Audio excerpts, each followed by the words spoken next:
Very good afternoon. You're with GB News Live. I'm Mark Longhurst, and coming up for you today, it's day 2 of that nursing strike across England in the dispute over pay and patient safety. Around a quarter of hospitals and community services now affected by strikes at 55 trusts across England. The Health Secretary, Steve Barclay's rejected the latest suggestion from the RCN that a 10% deal could end the action. We'll be across the country to assess the mood on the picket lines as more strikes are announced for February. Could the British Volt plant in Blyth spark back into life after the announcement that the battery maker essential for Britain's electric car plans was going into administration? More than a dozen companies now express interest in the site. We've sent our economics and business editor Liam Halligan there to assess its future. Rishi Sunak's wealthy rural constituency to receive £19 million in funding in the government's latest round of levelling up. But the Prime Minister has denied it's an example of pork barrel politics. He's due to speak in about half an hour in the northwest of England. We'll bring you that live with all the reaction and analysis. Meanwhile, Labour leader Sir Keir Starmer, he's in Davos to tell the world's financial and political elite that he wants to improve Britain's relations with the EU. He says Boris Johnson's post-Brexit trade deal is damaging the UK's economy. We'll be there live too. And I'm sure you've got a view on that. As ever, get in touch at gbviews@gbnews.uk. But before all that, latest headlines now with Rhiannon.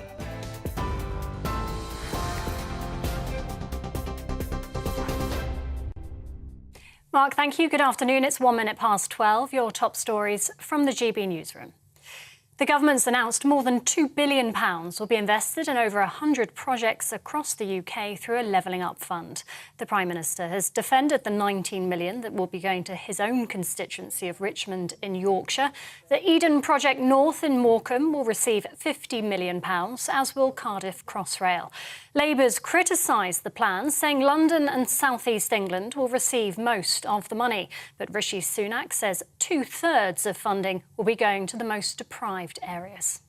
It's about investing in local communities so that we can create jobs, drive growth and make sure that people feel enormous pride in the places that they call home. Today we've announced new funding coming on top of what we've already announced, meaning that we've spent almost £4 billion in 200 different communities across the country, including dozens here in the northwest. People have talked about investing in places like this for years, but it's this government that's delivering it. Health leaders are making contingency plans for what could be the biggest walkout in the history of the NHS next month. It was announced yesterday that ambulance workers will join nurses in a combined day of action for the first time ever on February the 6th. Nurses in England from 55 NHS trusts are today staging a second day of strike action, with more than 1,000 Unite members in the Welsh Ambulance Service holding the first of 2 24-hour walkouts. The King has requested the profits from a £1 billion a year wind farm deal to be used for the wider public good, rather than the royal family. King Charles has asked for the profits from 6 new offshore wind farms being developed on Crown Estate land to be redirected to those struggling the most. It comes after His Majesty highlighted the anxiety and hardship of the cost of living crisis in his Christmas message. Hertfordshire Police says it's received more calls about serial rapist David Carrick following his hearing on Monday. The force, which covers the former officer's home county, set up a dedicated hotline for any other potential victims to come forward. Carrick was sacked from the Met Police after admitting to 49 criminal charges, including 24 counts of rape at Southwark Crown Court on Monday. A British actor has been reported missing after going hiking in mountains north of Los Angeles. Julian Sands disappeared in the San Gabriel Mountains last Friday during bad weather. Ground rescue teams abandoned their search at the weekend because of avalanche risks. Police say it'll resume as soon as conditions improve. The 65-year-old is known for roles in films A Room with a View and Leaving Las Vegas, as well as TV appearances on 24 and Smallville. And police say a missing couple and their newborn baby have enough cash to allow them to stay off-grid. Mark Gordon, Constance Martin and their baby have been missing for 12 days now. They were last traced to a taxi in Essex heading for London. Police are concerned Miss Martin and the baby haven't received medical attention since the birth. Jacinda Ardern is quitting as Prime Minister of New Zealand next month, saying she no longer has enough in the tank to lead the country. She'll step down as Labour Party leader by the 7th of February, with a vote to determine her replacement shortly after. New Zealand will hold a general election on the 14th of October. Ms Ardern admitted it had been a tough 5.5 years in the job. This has been the most fulfilling 5.5 years of my life. But it has also had its challenges. I know what this job takes, and I know that I no longer have enough in the tank to do it justice. It's that simple. And Manchester Airport has reopened after temporarily closing both runways due to heavy snow. The Met Office has issued yellow weather warnings of snow and ice for Scotland, Northern Ireland and Wales as bitterly cold temperatures continue to grip the UK. Meanwhile, an ice warning's in place for southwest England, with a major incident declared in Somerset due to the risk of flooding. This is GB News. We'll bring you more as it happens. Now, though, it's back to Mark.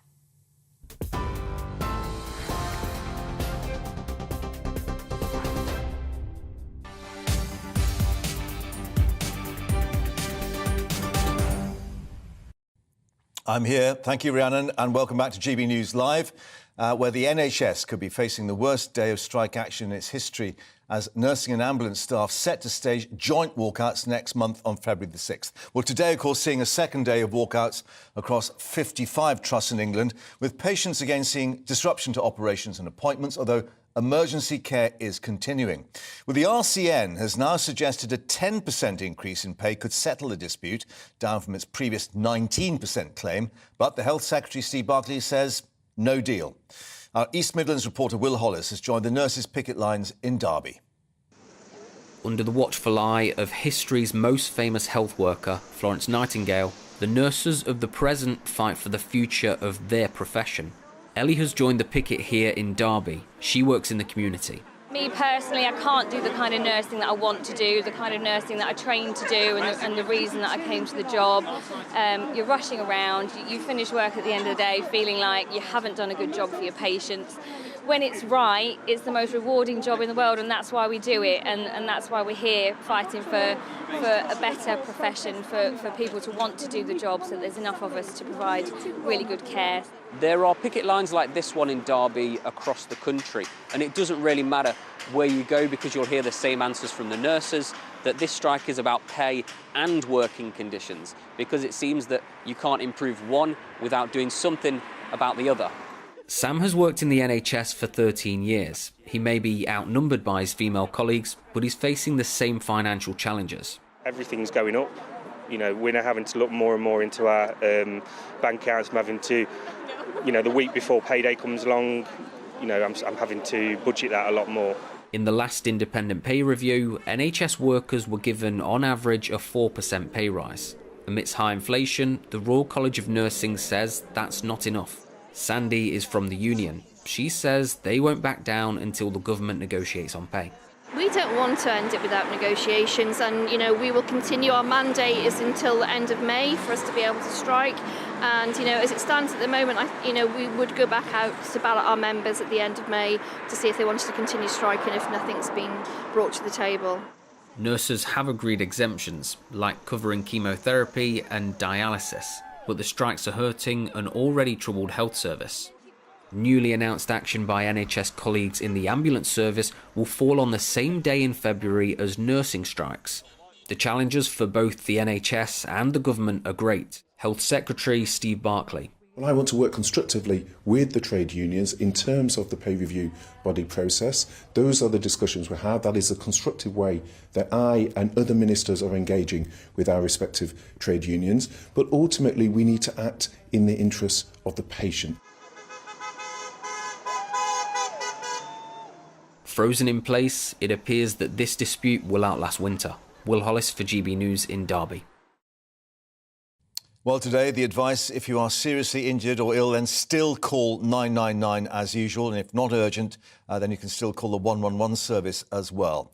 Let's speak to our North West of England reporter now, Sophie Reaper, who is in Lancashire. Sophie, they're braving the cold temperatures once more. They're still out in force. But what is their mood? Are they still determined to see this through?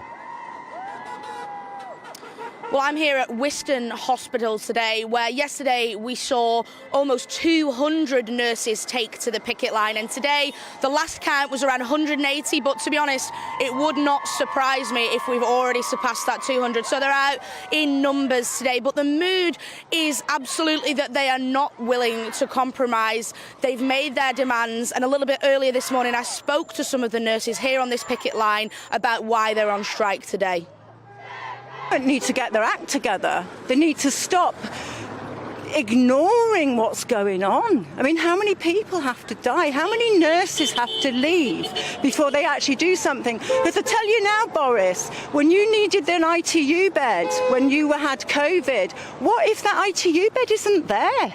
It's a crazy amount of responsibility. We haven't got the staff there. Patients are suffering for that. We're suffering. The amount of staff that are off with stress, it's not safe on the wards. They need to actually sit down and talk to us, listen, not threaten to stop us from striking altogether. That just shows really like what kind of viewpoint that the government are having. I mean, the only way I can see out of it is a new government. Well, we already know that there are more nurse strikes scheduled for next month, and they're promising that they will have an even greater impact. We've heard raucous support for the RCN and the members on this picket line today, and I'm sure that will continue as long as these strikes go on for. Thank you very much for updating us up in the northwest. Sophie, of course, back to you as we get more reaction. The horns, of course, still beeping their support in the background. Well, let's now speak to NHS GP Dr Sarah Kayat once more. Sarah, thanks for joining us. And what have you been able to tell your patients who, of course, would have been alerted to the various difficulties? We seem to have lost the signal there. Sarah, can you still hear us? No, I'm afraid we've lost that signal. We'll try and get the link back to Sarah, who's obviously in her surgery there, to find out how the advice to patients is going. But let's just remind you that coming up, we'll also be heading back. I can hear you. So we've got the link back. Many apologies for that. It's good to hear and see you. Sarah, as ever, we're sort of speaking to you to see how things are at the sharp end. What are you able to tell patients who've been coming to you saying, you know, I do need treatment today? Look, it is really frustrating for a lot of patients. I completely appreciate it. It's something like around 4,500 non-urgent appointments and 25,000 outpatient appointments that have been cancelled as a result of these strikes. It is frustrating. The other issue is that a lot of our patients have already been waiting because of the backlog from COVID. However, the aim of these strikes are to improve patient safety, not worsen it. The hope that the nurses get the income that they believe, and we all believe that they deserve, will mean that we can maintain more nursing staff and therefore improve patient safety. So it is a short-term struggle for a long-term gain. Yeah. I'm just reading the latest details that we're getting through from the UK Health Security Agency, saying that the number of flu patients in England's hospitals has fallen by more than a third in a week. The latest sign that maybe this current wave of infections may have peaked. So there may be a little bit of relief because, of course, everyone from the ambulance workers to the doctors to the nurses have been trying to explain how difficult it has been dealing with literally the numbers coming through the doors. Look, the winter is always a terrible time anywhere. There are so many respiratory illnesses. There are flu viruses. They seem worse this year. We've also got COVID. It's been a bit of a perfect storm of issues going on at the moment. But we know that the flu season tends to end at around March. So it's actually not far away. And as you say, the peak is starting to drop. So I'm hoping we can see the other end of the tunnel now. Yeah. However, there is this danger, of course, that people put off getting to either the doctor's surgery or maybe going to an outpatient. And that adds in the long term to the problems in terms of waiting lists, because obviously conditions become more acute as a result.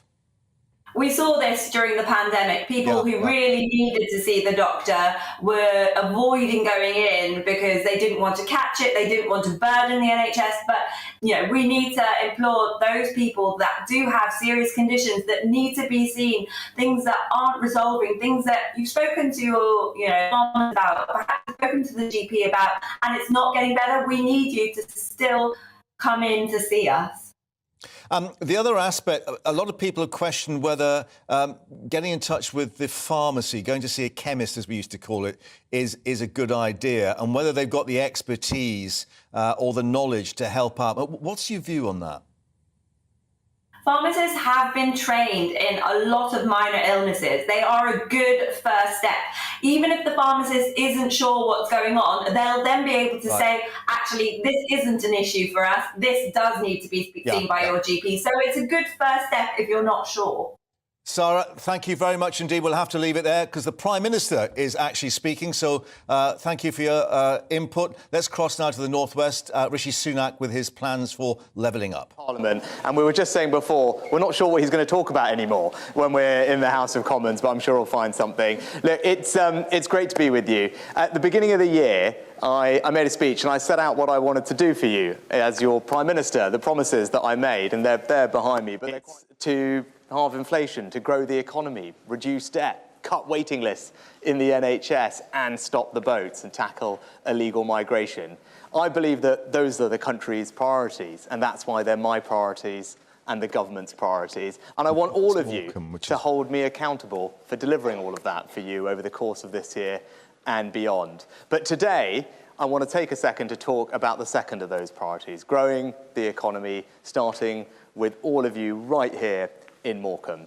Now, you've heard the great news. We're investing £50 million in Eden Project North, and that is so exciting to me, and hopefully it's exciting to all of you as well. I've just come back from the site where we're looking at what's going to be created, and it is going to be spectacular. Absolutely amazing.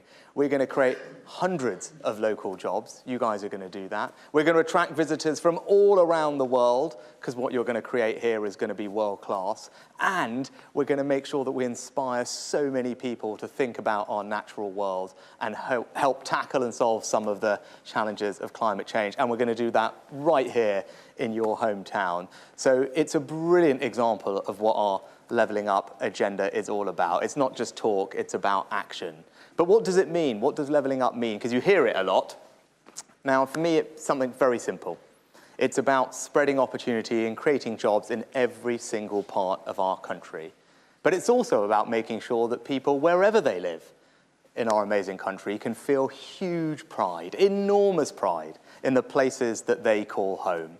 And this project, this investment, is a fantastic example of us delivering that for all of you. Now, when David and I were out and about this morning, I sensed there was so much excitement. There was a real buzz about what this project means for your community. And that's why it's a real privilege for me to be with you today to celebrate your success. I'm really proud to be able to bring the investment to you. I'm proud to back all of you and your amazing community in this wonderful project and the thing that you're going to create for us all to enjoy. And that's what gives me confidence, that when we work together, we really can change our country for the better. And we took an enormous step on that journey today with all of you. So thank you for that.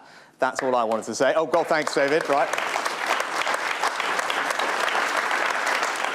But I am mainly here to actually just answer some of your questions while we're in town. We thought it would be a nice idea to come out and hear what you wanted to put to me. So I'm here. Whatever you want to ask, feel free. Don't be shy. Political, personal, all the rest of it, and nothing off board. Now, I think we have got a first question from, is it Emma? Is that right? Yes. Brilliant. Hi. Hello. So I'm from Lancaster and Morecambe College, and I think it's fantastic how the Eden Project has been incorporated into the curriculum for my course, which is Annual Management.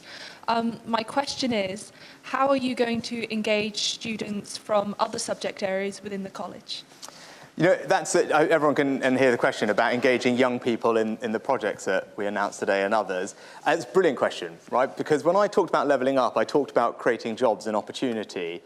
And I represent a rural area in the north of England as well. And what I want as a Member of Parliament and what I want my government to deliver is to ensure that especially all of you in the front row who are all local and studying locally, that no one feels they have to leave home to fulfill their dreams, right? That's a really simple thing, right? All of you have got massive ambitions for your lives, what you want to do with your lives. And what I want is for you to be able to do that at home, right? I don't want you to have to move away. And if you want to, that's fine, but you shouldn't have to.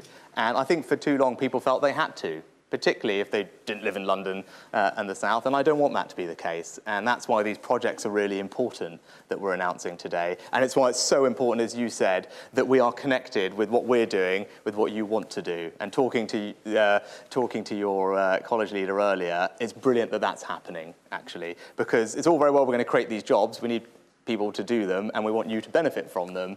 So what we do up front, when we ask these guys to submit their bid to us and we decide who are we going to fund, one of the things we look for is that happening?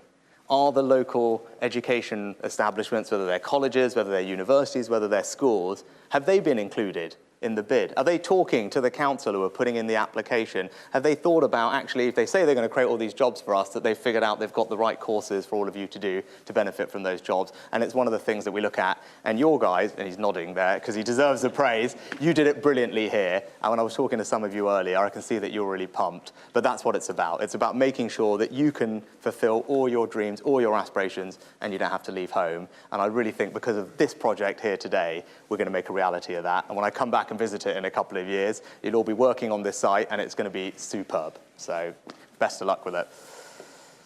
Right, okay, so let's go. Who's next? Yes, ma'am. Hey, Jennifer Cormack, Cumbria Local Enterprise Partnership. Fantastic news, thank you very much. My question to you today is just what impact do you think it will have on the visitor economy, both here in Morecambe and on the wider area, so the Cumbrian economy, over to the lakes? Do you think it will increase dwell time for visitors to the area? Yeah, I mean, it was one of the things that actually David talked a lot about in Parliament, and the bid talked about it. The exciting thing about what this is going to do here is it's not just a local attraction, right? What this is not even just a regional attraction. Quite frankly, it's not even a national attraction. It is a world-class attraction. And that's what you guys are going to do here. You're going to create something, the likes of which is going to be appealing to people all around the world. And that's what's so exciting. And you're also lucky, because we've done this in Cornwall, right? We've got an Eden project in Cornwall. It's amazing. You're going to benefit from all of that. And the team are already thinking, well, how do we take what we learnt there and make sure that we can do things differently and better here this time around? And what we've seen there is it does do exactly that. It increases visits to the area, not just from the region, not just from the country, but from around the world. And then this is a great springboard to go and visit all the other places in the north. Actually, when we were standing at the top of the hotel, and you can see the Lake District and the Yorkshire Dales, which is over where I live in North Yorkshire. What a great place, right? What a great place to come, to learn, to explore how we interact with nature, take a concert at the new venue that's going to be there, but then also go off and springboard into everything else. So I think it's going to be brilliant for the visitor economy. We've already seen that that's happened down south, and now it's going to happen for you here. And that's going to be great for all the local businesses, local jobs, the pubs, the B&Bs, the restaurants, the cafes, everything else. And that really drives the local economy. So that's our vision for what's going to happen. Good. Right. Okay. Let's go over here. Yes, sir. So are you from the media? I think we were going to try and do some media questions at the end, if you don't mind. So let's try and actually where should we go? Let's go over to the back. Yes, ma'am. Hi, Rachel McLean from Marketing Lancashire. Obviously, echo the positivity. It's a fantastic article. Adam talks already a really strong offer in Lancashire for a visitor market. It's difficult for us to push that internationally through a talk tool which is essentially centralised in London. So how would you work with Homes and DCMS to try and evolve what's going to be an opportunity to support a fantastic investment with the promotion to the world done locally? Oh, that's a great question. Okay, so let me take that away, because we should do more regional tourism.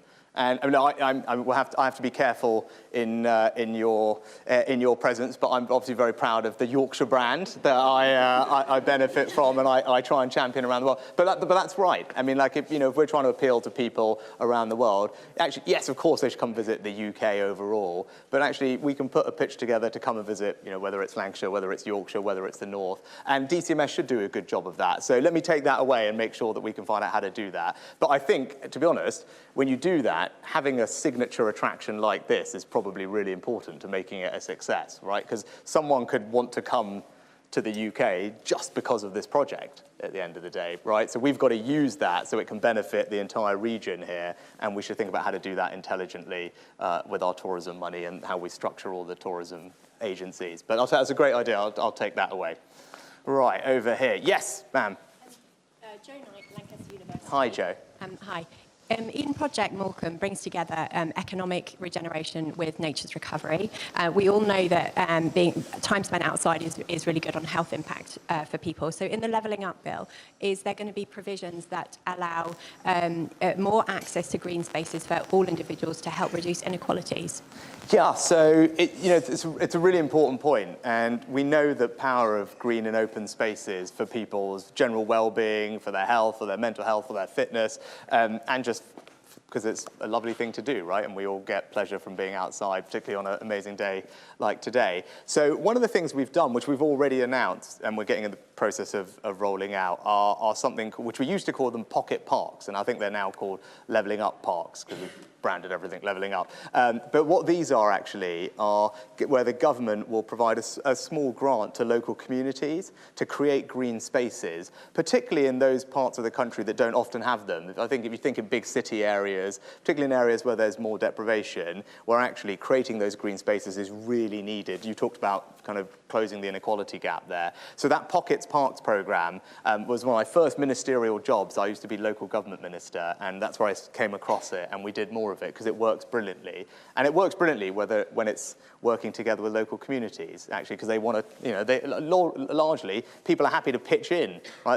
There's a patch in their part of town that they think they can do something more special with, engage school children, engage people who are retired, and they do it really well, and now you can get government funding to help you do those types of projects. So, it's small scale, but I often think these small scale things that make a real difference to a community that you can do relatively quickly are the things that make the most difference, actually, in how we feel about life and close some of the inequalities that you talked about. So have a look at that online, and the next time we do one of those, you should, if you've got an idea, email it in and see if we can help.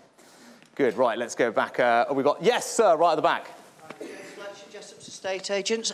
Obviously, this is absolutely fantastic news, great news for the area. Do you have any time frames? Yeah, actually, we were talking to the team, and we think it's about 2 years. I think the time frame for this particular project, and that's really what the fund is about. Actually, the Levelling Up Fund is, often government is spending billions of pounds on things that take decades, and by the time they're finished, you can't forget when they even started, right, and who was responsible. This fund and this Levelling Up commitment is about doing those, I'd say, this is not small, but smaller scale type projects where you can see and feel the change in your community quite quickly, and that's what we're really keen to deliver. I'm also, government, and I mentioned it at the beginning about the things I want to do for you. I believe in action, right? I want to do things that you can hold me accountable for actually delivering, and this project is one where, I talked to the team about, when is this going to get done? And one of the ways when we allocate money, actually, and where the team are figuring out, which bids are successful or not, one of the criteria is deliverability. It's like, actually, are the team all connected together? Have they talked to the private sector as well? And it's not just councils that are doing it. Have they figured out how they can deliver this thing and do it relatively quickly and well? That's actually how we score the bids. So it's key. In about 2 years, I mean, the team here locally will probably be able to give you a more specific answer, but that's the rough type of time frame. And that's pretty similar with all the fun things that we're trying to fund over the course of today. Good, right. Yes?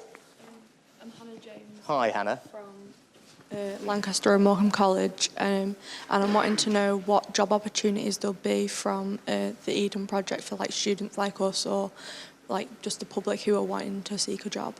Yeah, so there's going to be different types of jobs at different phases. So what there are going to be in the early phase are lots of construction jobs, actually. And as you build the project, there'll be hundreds of construction jobs that are needed.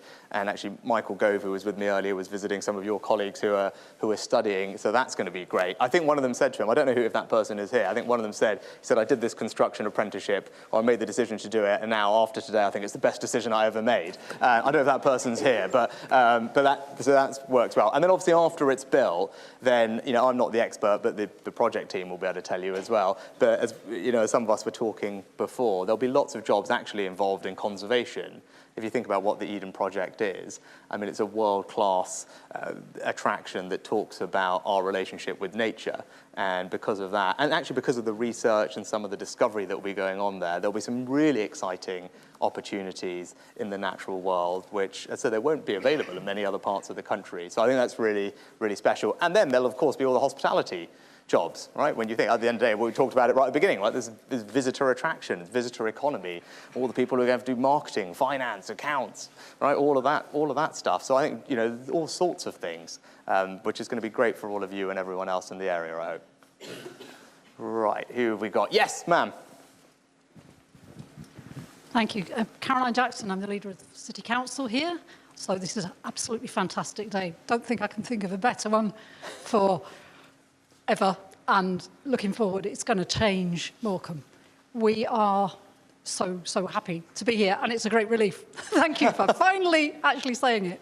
But what I'd say to you is this incredible energy, enthusiasm, ingenuity, fantastic collaboration that's gone across the sectors. We've got our MP here working with the council, county council, you know, we've got all this to offer.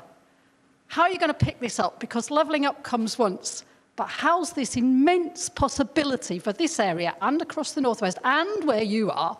How's the north going to be picked up and helped to really contribute to the future of our nation, the health and the wealth? Because we know you've got levelling up there because we've been left behind. And how are you going to get that rolling onwards? Because that's what we want to do. Yeah, no, Karen, well, hey, thank you for what you said, which was lovely. And I'm so glad that you feel excited about today, because I think it really is a day to celebrate. And you asked, how are we doing it? I think, you know, we do it but by actually just getting on and delivering it, is, to be honest, right? We can't just talk about trying to close some of the gaps or change some of the things that happened in the past. We've just got to actually do it in practice, which is what today is a great example of. And we're doing this across the region, and there's projects everywhere that are probably having a similar day to you guys today. But I think the other thing we need to change, because that's all good and well, right? We can stand up and we can announce money in a project in a particular place. But I think we've just got also to change people's perception and change their mindsets and give people the sense that actually, for the first time, people talked about this in the past, but now someone's doing something about it. And that's what I'm trying to do. And that won't happen overnight, of course. Change doesn't happen overnight. But I really feel when I'm doing my visits across the north now that people do feel that something has changed. And you take an area near me, Teesside, which is a great example, which I know well because it's close to where I live, right? That's an area which over the past several years, if you rewind several years, a steel plant closed in Teesside. Thousands of people lost their jobs. And you might, at that point, think, gosh, what's the future of our region like? What does that mean for us? Fast forward, not that many years, actually just brimming with optimism and excitement, partly because of some of the things the government has done. We've created a new Freeport there. They've got funding from the infrastructure bank. Like they've received funding for their town centres and high streets and things like that. The Treasury, when I was Chancellor, we put a Treasury campus in Darlington. That's fine. We've done our bit. But actually, people in the region have taken that and have been brilliant and are now just, as I said, they're brimming with ingenuity and pride in their area, that it's going places, that new jobs are being created. And I think that's a kind of positive cycle. So once we do one or two things and people think, okay, change is starting to happen, it just builds on itself, and that you get a virtuous circle then of positivity and momentum to do new and better things. And I just want everywhere to go through that process. And hopefully, there are already so many good things going on here, but a project like this now can kickstart a new sense of forward progress right here, right? So everyone can feel confident about the future, and I can see people nodding, which is great. And then this will spur other people to think about other things. And I think if we can replicate that in lots of places, we'll be able to make the change. But I'm determined to deliver it. And, I really think that actually today and what we've done previously is making a really good stab at it. And you'll see lots more from us over the next couple of years too. Right, yes, sir. John Mason. Hi, John. Hi. How secure is the additional funding to complete this project in the 2-year time frame? So the funding from government is completely and utterly secure. Now, the project team are in the process of securing the other bits that they need from different sources. And some of that will come from the private sector. Some of it may well come from pension funds and other investors. But I think one of the big pictures, which we've always thought about this project and what the team have always said is, look, if the government comes and shows its commitment, then actually that will unlock private sector capital. And I think that's really important because, a project like this needs to be able to attract capital from other sources as well if we think it's really going to work and be successful. But I think, I feel confident about that. The team feel confident about that as well. And we've done, I think, we made a very significant statement today with what we've done. And I think, as you say, those conversations now will be far easier with all the other providers of capital. Yes, ma'am. Hi there, I'm Sue and I work in a local charity. I work in the hospice. So we're constantly looking for funding. So today was a great day. I was so pleased to hear the announcement, but a little inkling of worry about the funding. It's a continuation of that theme. And this morning it was like the stars aligned on the news, wasn't it? Because we hear that the King wants to give the money from the wind farm that's just out there in Morecambe Bay. And I just suddenly thought maybe that was an option. I haven't spoken to him about that bit yet. So, no, I haven't seen the details of what's going on, but there's a mechanism in place for some of the Crown Estate things. But I think, look, you should feel confident because this is such an exciting project. And now that the government has come in and put a huge commitment behind it, I think you'll see actually lots of other sources of capital unlock, and other people will want to be part of it as well. But thank you for what you're doing at the hospice, which is obviously amazing work. Actually, I was just in Northern Ireland recently visiting their hospice there, and you and your colleagues who work in places like that just do something that's very special and very demanding, but the people you help are enormously grateful, and we're very lucky to have you do it.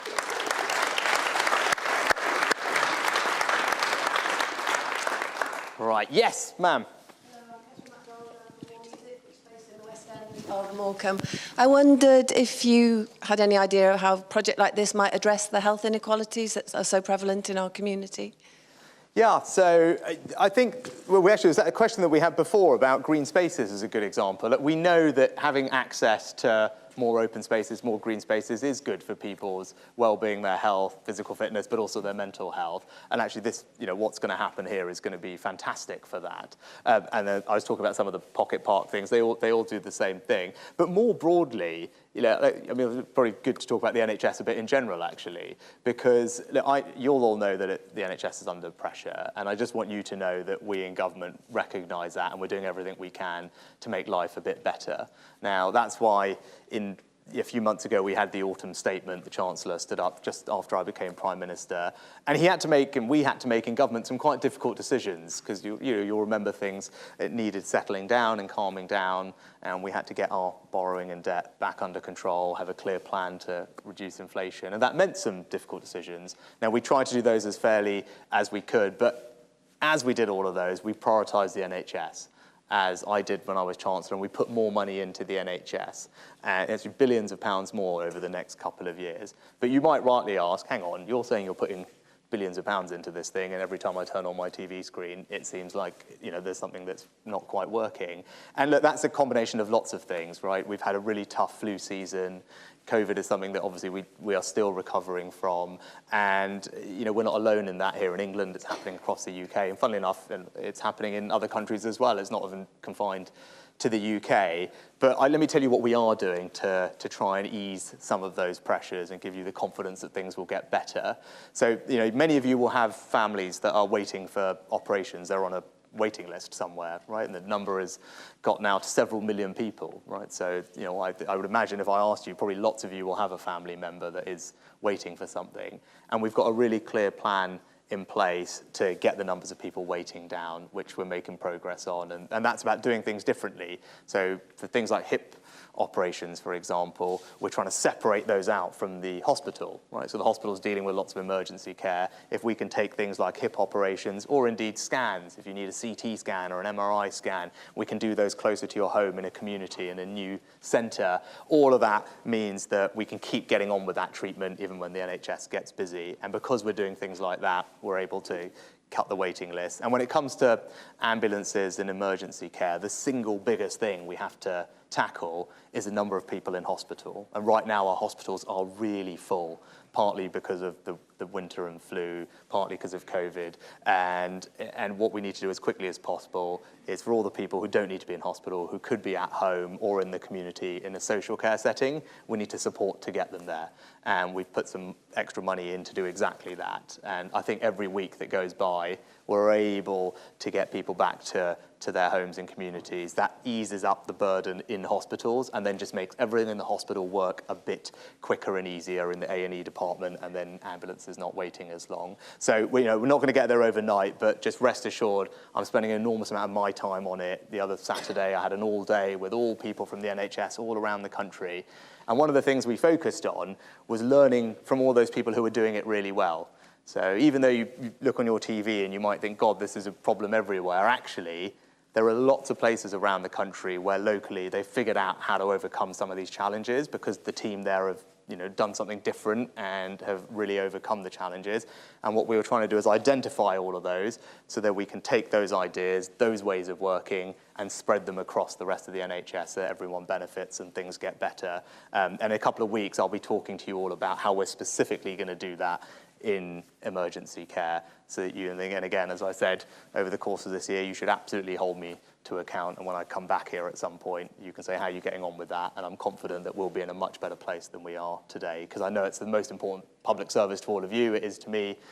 My dad was a doctor, my mum was a pharmacist, I grew up in an NHS family, and I know how important healthcare is to the country, and that's why we're going to keep going at it until it gets a lot better.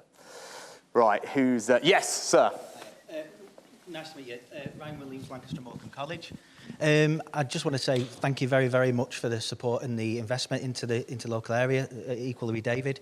I suppose my question is to help colleges and FE colleges continue to provide skills for the future to grow the economy, and is the government committed to supporting FE colleges and apprenticeships? Yes and yes is the quick answer. One of my views is that in the past we spent a lot of time talking about university, and that's great, but we need to spend as much, if not more, time talking about all the other ways that people can get the qualifications that they need. And that's something that I firmly believe. And what we're doing is kind of reorienting the funding and our attention to some of those other things, whether it's FE colleges or apprenticeships. So, what actually we have in place are incentives for small businesses to take on apprentices. You go and have a look at those online if any of you are interested in taking on an apprentice. There's some government support for you to do that.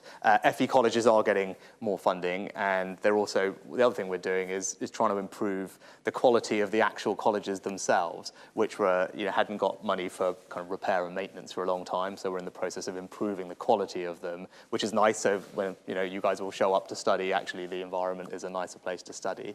And then the other thing we're doing, which is a bit more radical, is we're totally changing how the student finance system works, right? So when you go to university now, you get this government-provided loan. It's, everyone can have it. You don't have to pay it back for a long time. It comes on relatively preferential terms, even though I know people don't always think that. But what I want to do, and what the government is doing, is changing that. So it's not just there for you if you're 18 and going to do a 3-year university degree. If you're 25, if you're 35, if you're 45, and you think, hang on, I actually want to go and pick up a qualification, right? Maybe it's a level 4 qualification in cloud computing. Maybe it's a level 4 qualification or level 3 in veterinary nursing, as we were talking about before, and you decide that later on in your life, you should still have access to that type of funding. And we're changing the system over the next couple of years, so then people will be able to do that. Because the way the economy works is changing, right? And people will change jobs more often. And what I want to make sure is that for anyone who's prepared to work hard, if they want to go and get some new skills so they can get a better job or a new job, earn more money, provide more for their family, I want the government to have their back. Right? Those, all of you are working hard, and when you want to go and do something more for your family, I want to be right behind you. And that's why reorienting the finance system so it does that for those people is really important to me. And that's how we're going to make sure we just, we build a vibrant economy as well, because if we need people to be in the right jobs, doing the right things, and that's constantly changing. But it's an important thing for us to deliver. Right, we got a couple. I don't feel that you have to ask questions just about Eden Project as well. If there's anything else on your mind, feel free to punch it in, and then we'll wrap up in a bit. Yes, sir. My name's Mark, I'm the chairman of Bay Tourism Association.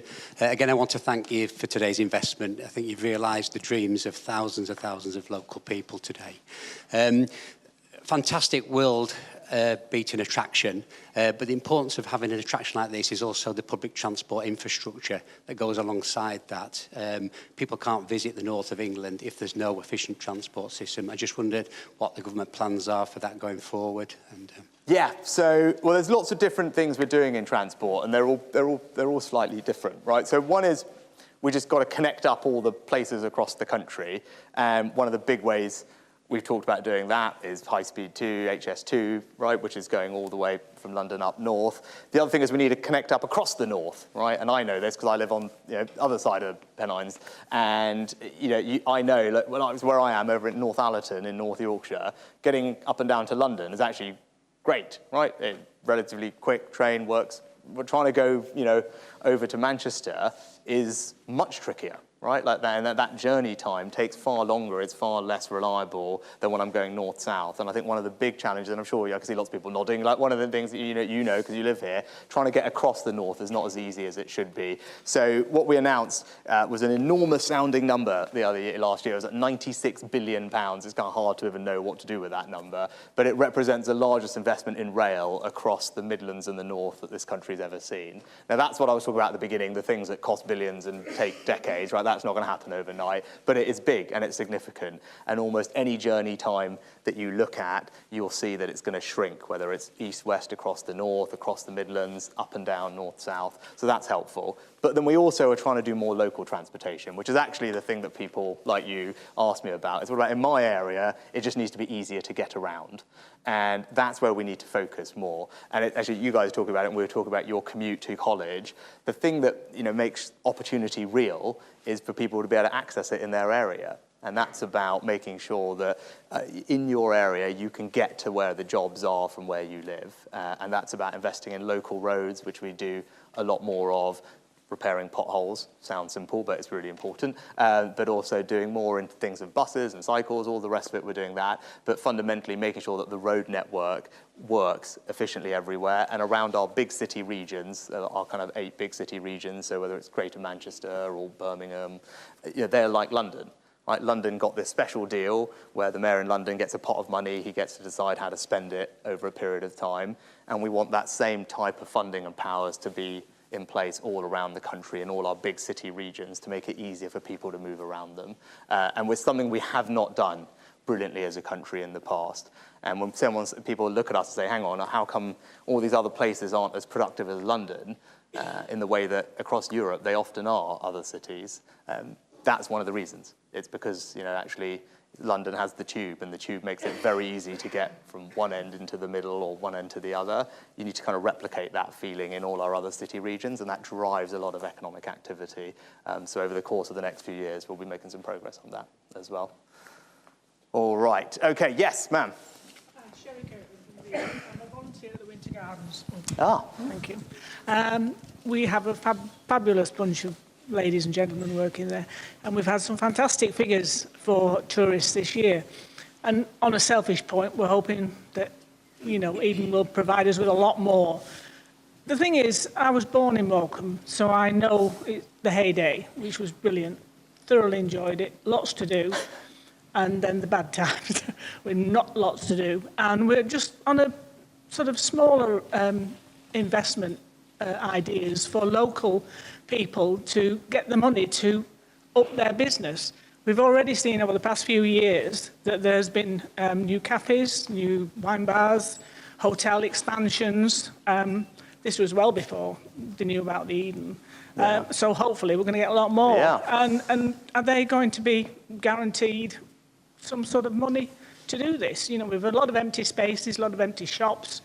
And we need them filling, which we're hoping they will do. I'm sure they will. It does seem a bit churlish when you've just given us 50 million. That's all right. If you can just... I'm used to it. Can we have a bit more? Please, basically. I know that we would appreciate it, very much, because we need the money. No, that's right. There's no harm in asking. So, look, Look, can we do of course we can't do everything, right? I'd love to do everything. We can't. That's why, as you can see, actually, and we can talk about it if you want. We're having some, not easy conversations with unions about what's affordable when it comes to pay, right? Unfortunately, like government has a budget, like all of you in your homes and your businesses, and we have to make those decisions, and they're not easy. But what I totally agree with you, though, is about having really vibrant high streets and town centres, and all those businesses that you talked about, the pubs, the cafes, the restaurants. That's what gives a high street the vibrancy in the small shops. And I'll tell you what we are doing, because we are doing a few things that will help with that.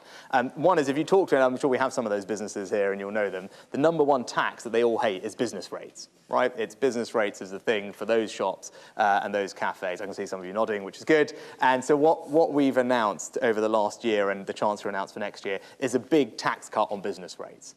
So if you're a small shop, restaurant, cafe, you will get a 75% discount on your business rates bill next year, right? So starting in April. So that's really big, it's really generous, it's worth thousands of pounds to a typical pub, and that will really help.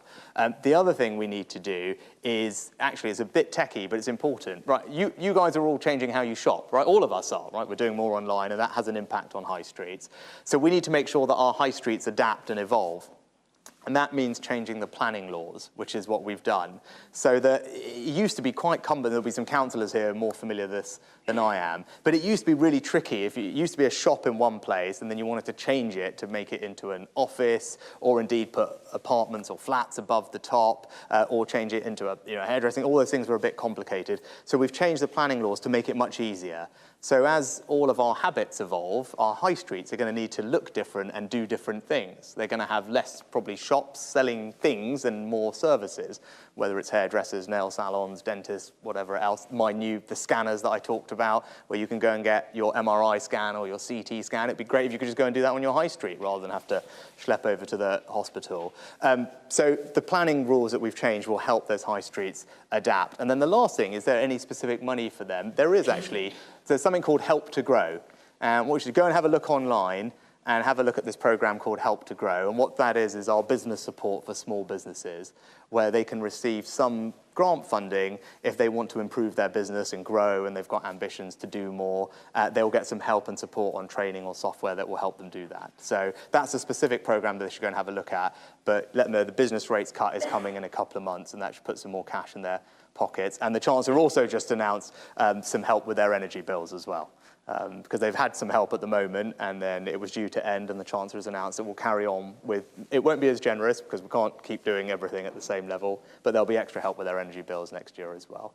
But I think the most important thing is, because Eden Project North is going to be here, as you said, it's going to bring all these people here, it's going to bring the business, and that's the most important thing. It's less about what government is doing, it's about actually the fact that there were just lots of people here who need somewhere to eat, to stay, to hang out, and hopefully lots more customers, which would be very good news.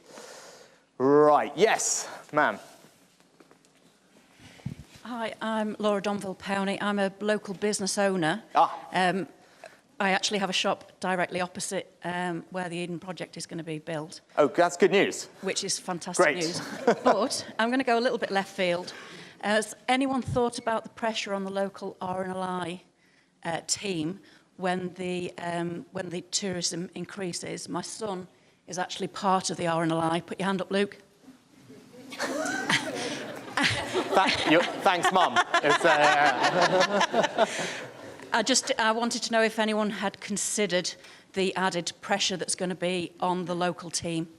Well, you know what, that's an excellent question. And why don't you, if I've got time afterwards, you should come and have a chat with me, and we should make sure that we have thought about it and we get you the support that you need. But thank you for the job that you're doing as well, because that is brilliant. I was just in Scotland, saying Northern Ireland, seeing their search and rescue team, and they were talking about their interaction with your colleagues as well, and particularly in a place like this, superb, right? And if people are going to come here and we need people to help them out, thank you to you for doing that as well. But I will pick that up with Luke if that's all right, and thank you for volunteering him for the Q&A afterwards.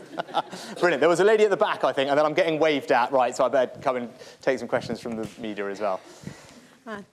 Hi, thank you. So I'm Philippa Williamson, leader of Lancashire County Council. Thank you for your investment in Eden today, but more widely than that, £220 million across Lancashire. It's just a fantastic boost of confidence for us all, and I hope that confidence came through all the bids that all the partners here, most of them are here, universities, councils, county council, third sector, we all come together and work really hard over Eden for the last 5 years, spearheaded by David doing his cheerleader bit in Westminster, which was great. But I wanted to ask you really about the County Council's bid was about greener, safer, more active travel, because we see that as really important, right? You know, of making little local communities much more safe and easier to walk about. So, you know, interested in your views and vision for that.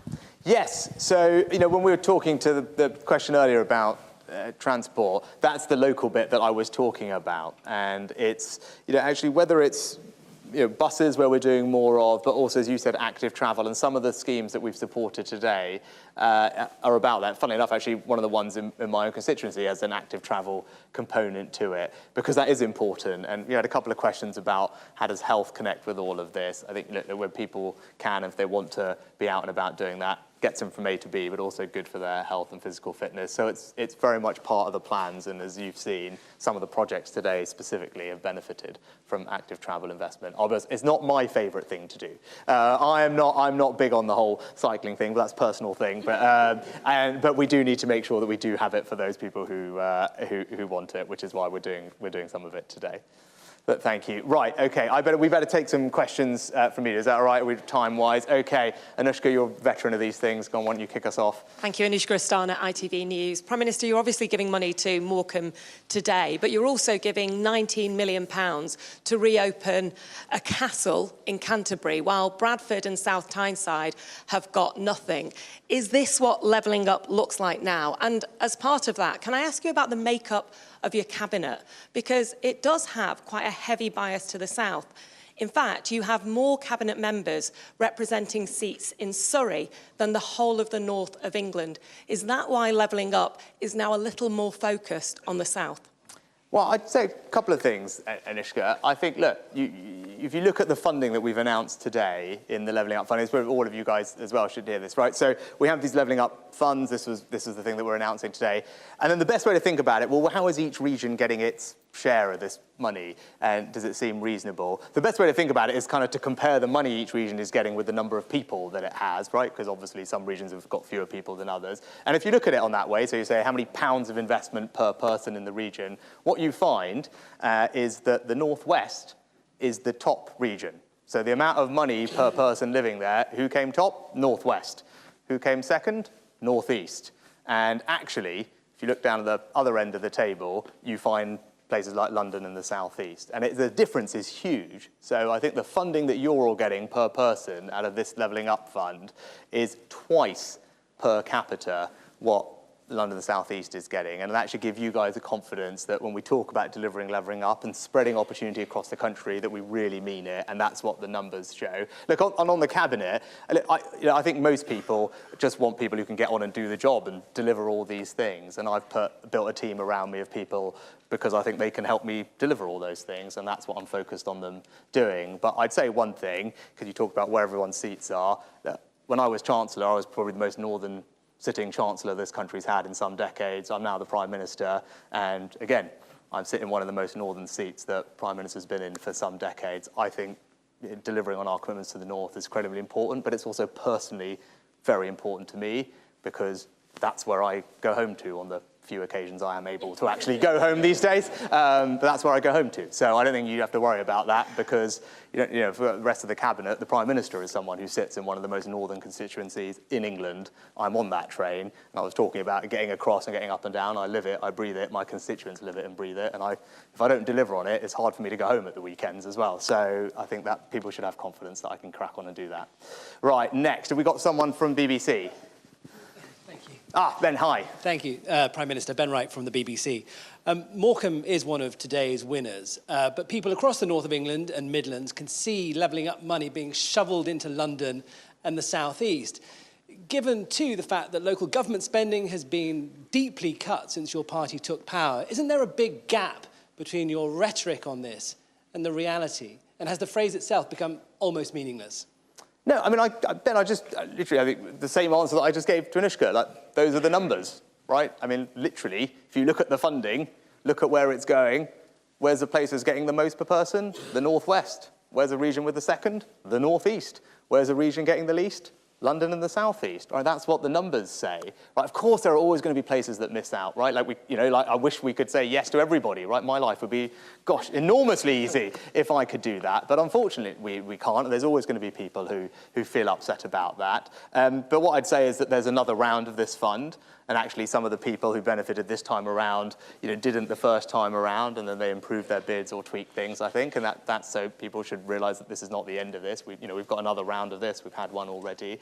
And if you just look, I'm standing here. I'm with you today in Morecambe. Where have I been this morning? I was in Accrington. Where am I going next? I'm going to Hartlepool. And I could just reel off place after place across the north, that is across the northwest specifically, that have benefited from the investment that we've put in, right? Like, last year was, whether it's Bury, whether it's Blackburn, whether it's Blackpool today, whether, we've got, what else have we got? We've got Rochdale, we've got Southport, Warrington, Workington, all over the place across the northwest. We've got, we'll keep going, Oldham, Preston, like you name it, right? There are dozens of communities across the northwest that are benefiting from the investment that we're putting in. And as I said, we said we would do this, and we are doing it. And actually, this is a good example, is lots of these projects, people have talked about them for years, right? And in this case, David has been doing it for almost a decade, right? People have been talking about these things for years, but this government is actually delivering the things that people have been talking about for a long time. And I think that's how we start to change people's views about what's going on, and actually people can feel positive about the future. Right, next, we've got someone from The Sun here, I think. Thank you, Jack Elson from The Sun. Prime Minister, when you were Chancellor, you vowed to cut income tax next year. When you were running for Tory leader, you vowed to cut taxes even further. And as we learn of this slimmed-down budget, many of your Tory MPs are now asking, where is this Rishi Sunak gone? So can you vow to them and voters today that you won't put income tax or any taxes up by a penny before the next election? So when I was Chancellor, I also really preferred it when the Prime Minister didn't comment about tax policy. And especially seeing as the Chancellor has been so generous today in funding all these things, the last thing I'm going to do is make his life difficult and comment on tax policy. But I would say something about it, right? Like, look, I'm a Conservative. I want to cut your taxes. Of course I do, right? Because you all work incredibly hard, and I want you to keep more of your money so you can spend it on the stuff that you want to, right? That's what I want to deliver. I wish I could do that tomorrow, quite frankly. But the reason we can't is because of all the reasons you know, right? You're not idiots. You know what's happened, right? We had a massive pandemic for 2 years. We had to shut the country down, do a bunch of extraordinary things. That didn't come cheap. And then we've got this war going on, which is having an enormous impact on inflation and interest rates.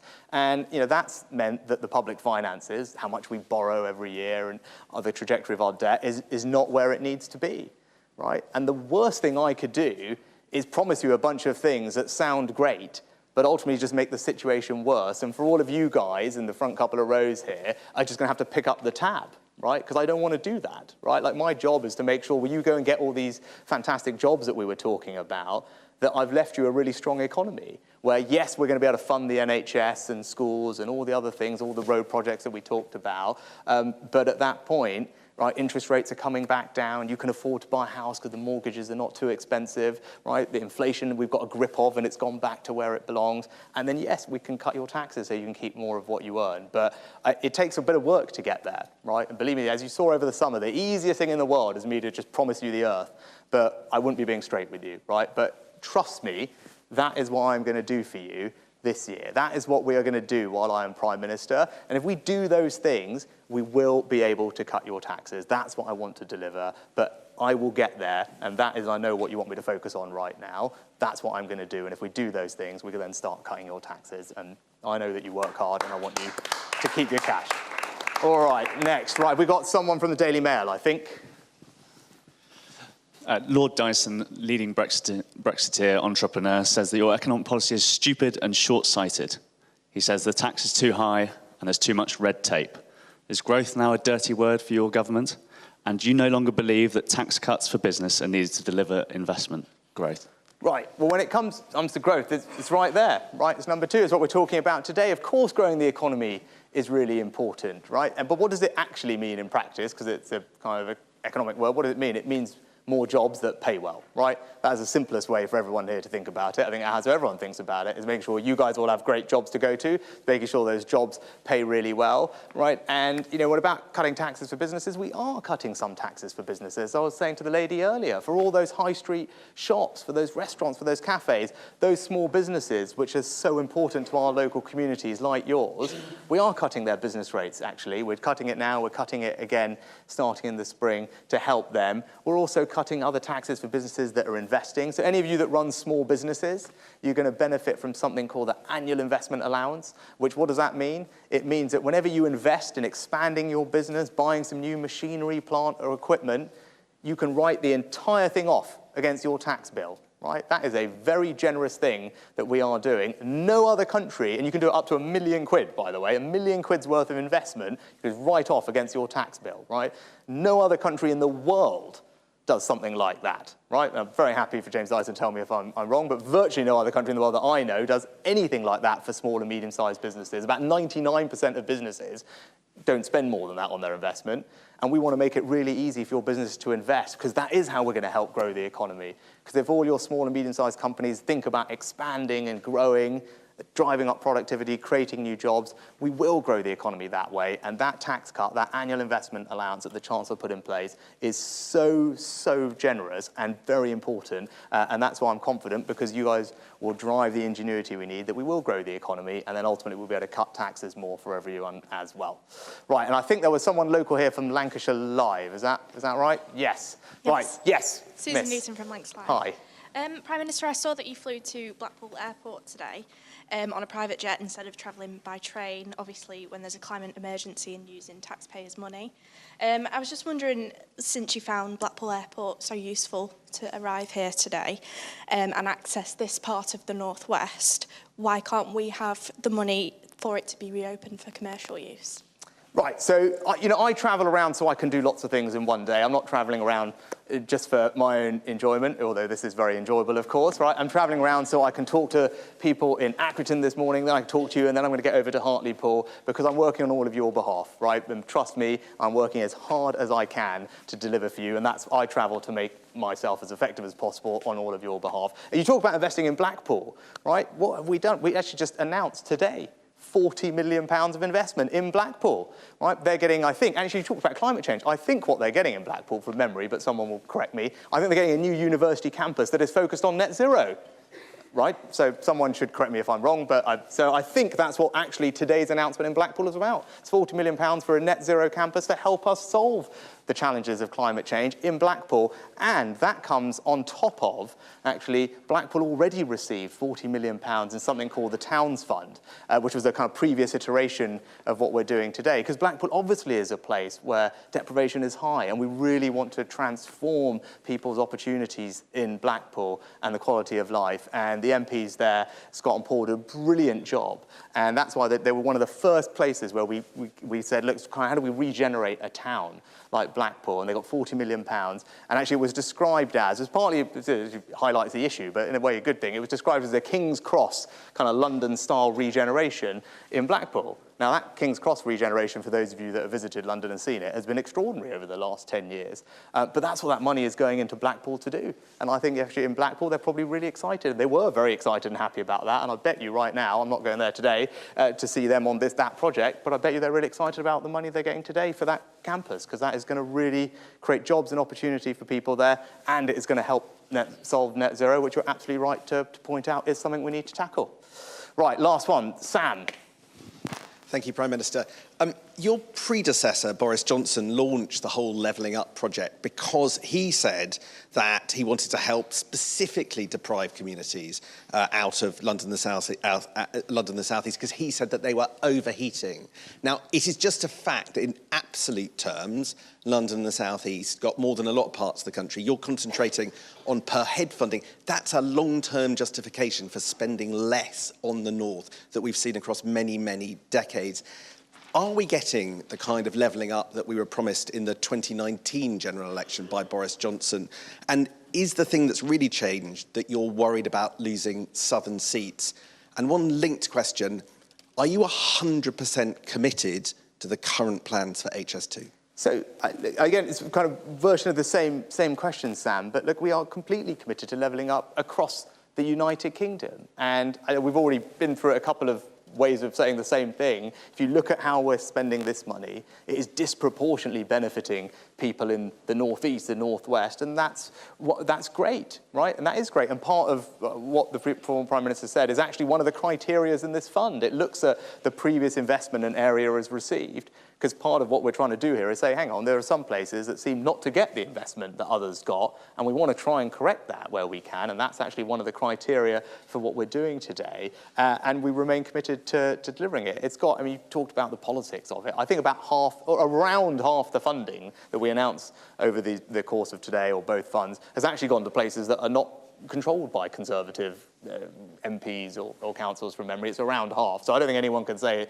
it's being done on that basis. There's a completely objective, transparent criteria. It's all online. It talks about the things that I talked about with all of you before. We look at a project and say, can it be delivered? Who had the question about how long it's going to take, right? And we like to say, hang on, no point doing stuff that can't work, right? Can it be delivered, this project? Is it a good fit for the local area? And what's the need of the local area is one of the specific criteria. And then, because, you know, we talked about, well, I can't do everything, we talked about value for money, right? Like, if we spend £1 here, are we going to get, you know, kind of £2 of value back from it? If we spend £1 here and we only get 50p, that's probably less good. Those are the types of things that we look at. This is ultimately, I'm spending all this money on your behalf. Those are all the things that you probably want me to look at to make sure that we're putting it in the right places. So that's how we've gone about it, and I'm really confident that it will make a big difference. But look, I'm being heavily waved at, so I'm just going to say, hang on, I'm just, Sam, thank you. I'm just going to say to all of you, thank you hugely for having me today. It's been such a pleasure to spend some time with a small group of you this morning when we looked at the project, which is genuinely inspiring. I mean, I've heard David talk about it ad nauseam for several years, but actually to come here and be with you, to see the unbelievable excitement and passion that you all have for it, and to know that you're going to create something very special that the entire country is going to be proud of. It's been a great privilege for me. So thanks for your time, and really go and enjoy today, because it's a good day for you. Thank you. So the applause for Prime Minister Rishi Sunak after that marathon session there in Morecambe with the announcement of Eden Project North, part of the levelling up, some £2.1 billion across Britain. Of course, there had been criticism, the Times newspaper suggesting perhaps more money going to the south than there was to the north, but we heard from the Prime Minister saying per capita it was indeed the northwest getting the most, and the Prime Minister saying, showing that it levelling up was not just about talk, it was also about action. But boy, did he talk. Let's get the thoughts of Catherine, who was with me in the studio monitoring that. You were making a very interesting observation that this is perhaps part of what they call PM Connect, a new approach from Downing Street to get the Prime Minister out there, not a formal speech, shirt sleeves, engaging with the public. We saw all the hand gestures, very Blairite, some of them, a different approach maybe in selling these ideas. Yes, they've realised that Rishi Sunak, when he's delivering a prepared speech, isn't often that comfortable. He can be a little bit stilted. We saw in the broadcast last week it was a little bit wooden, whereas he's much better when he's talking to people, when he's not reading a script. So they've decided that in the run-up to the next election, which could be, well, a year and a half to potentially 2 years away at an absolute maximum, they are going to send him all over the country and have him talking to people. Now, obviously, carefully controlled, selected. Clearly, if you send him to Morecambe when they're announcing this massive piece of good news, you're going to get lots of positive feedback. And they were pretty pleased, yeah. And, you know, there he is, no jacket, quite energetic, very positive. A few sticky moments, weren't there, because he was asked about health inequalities, and initially he said, well, you know, pocket parks, these green spaces, and then he obviously realised that that was not going to cut it, and he did talk properly about what the government is saying they're doing to deal with the crisis. They don't use that word, but the major difficulties in the NHS. But, you know, he's just been on telly dominating the news for nearly an hour, whilst we're talking about levelling up and all these positive things the government are doing. We're not talking about the strikes, which, let's face it, are dominating the agenda at the moment. And he was addressing the NHS. We're in government to recognise and want to make things better. We've got clear plans to set get waiting times down. So he addressed the overall picture, but yes, not talking about the issue of the day, as many would see it, and that's the industrial action. But it's interesting that for a while, we thought levelling up had just disappeared. Even yesterday, the Times was suggesting they were being told not to use that term anymore. It was to be gauging up, or I think engaging communities was another suggestion. And they clearly want this message to get out there. We put the money in and we want these things to happen, and we want it to get a feel-good factor for people. Yes, well, there's been a lot of speculation, hasn't there, about levelling up because of Boris Johnson came in 2019. That was one of his big promises, basically off the back of the Brexit vote, saying, yes, we've heard you. We understand that many parts of the UK feel they haven't had the intention, the investment that they've needed over the last decade or so. And we're going to come in and we're going to address regional inequality. And when Rishi Sunak took over from Liz Truss, of course, he hadn't been voted in by the members or the general public. He was keen to stress that his mandate was that manifesto and that levelling up would be central. So he does need to be seen to be delivering on that. Including £19 million for his own constituency, which some of... and in fact, he denied it was pork barrel politics. He used that phrase himself. So, but stay with us, because in terms of political balance, let's take you from Morecambe to Davos, because Labour leader Sir Keir Starmer is there in that World Economic Forum. That's not him, but clearly the discussion's continuing from all the world leaders, and we're being told that both Keir Starmer and Rachel Reeves, the shadow Chancellor, will be meeting various banking leaders from all the major banks, such as Goldman Sachs and Morgan Stanley, JP Morgan, BlackRock. And the message we're being told is that a Labour government will want to improve Britain's relationship with the EU, not rejoin the EU, but basically suggesting that what had been put in place by the Boris Johnson government indicated that it had harmed the British economy as a result. I don't think we can actually see either Rachel Reeves or the Prime Minister in waiting, as you'd perhaps want the message to get to Davos at the moment. But of course, we'll reflect on that. Quick thought, Catherine, bearing in mind the attack that we had from PMQs yesterday on the ambulance figures that Keir Starmer put through. They're wanting to put out a positive vibe now with business as well in Davos. They want to have a different worldwide presence, if you like. Yes, they do. I mean, I think the reason that they have gone is that they clearly want to show the world and Britain that they expect at the moment, don't they, to be the next government. Still ahead in the polls. Yeah. No complacency, as they stress, but likely that they will be running the country in a couple of years' time, and they want to show that, to demonstrate that. They want to be out in the world.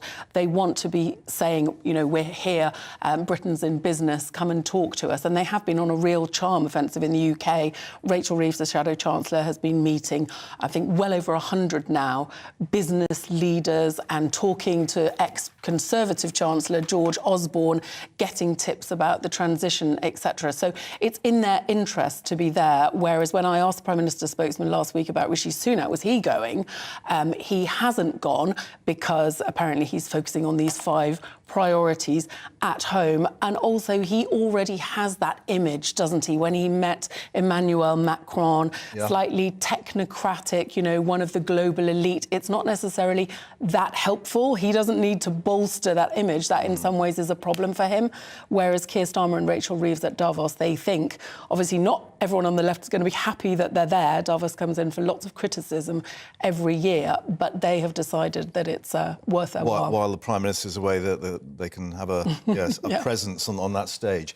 Catherine, thank you very much indeed for that. Well, of course, we're touching on the fact that the Prime Minister did reflect those views on the NHS. And, of course, we had the attack by Keir Starmer on ambulance waiting times yesterday at PMQs. And it is today the second day of action by nurses.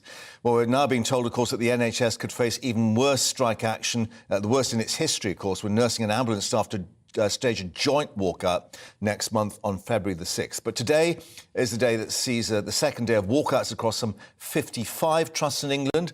Patients again facing disruption to operations and appointments, although emergency care is continuing. Now, the RCN has suggested that a 10% increase could settle a dispute down from its previous 19% claim. But Health Secretary Steve Barclay has said no deal on that basis. Our East Midlands reporter Will Hollis has joined the nurses' picket lines in Derby. Under the watchful eye of history's most famous health worker, Florence Nightingale, the nurses of the present fight for the future of their profession.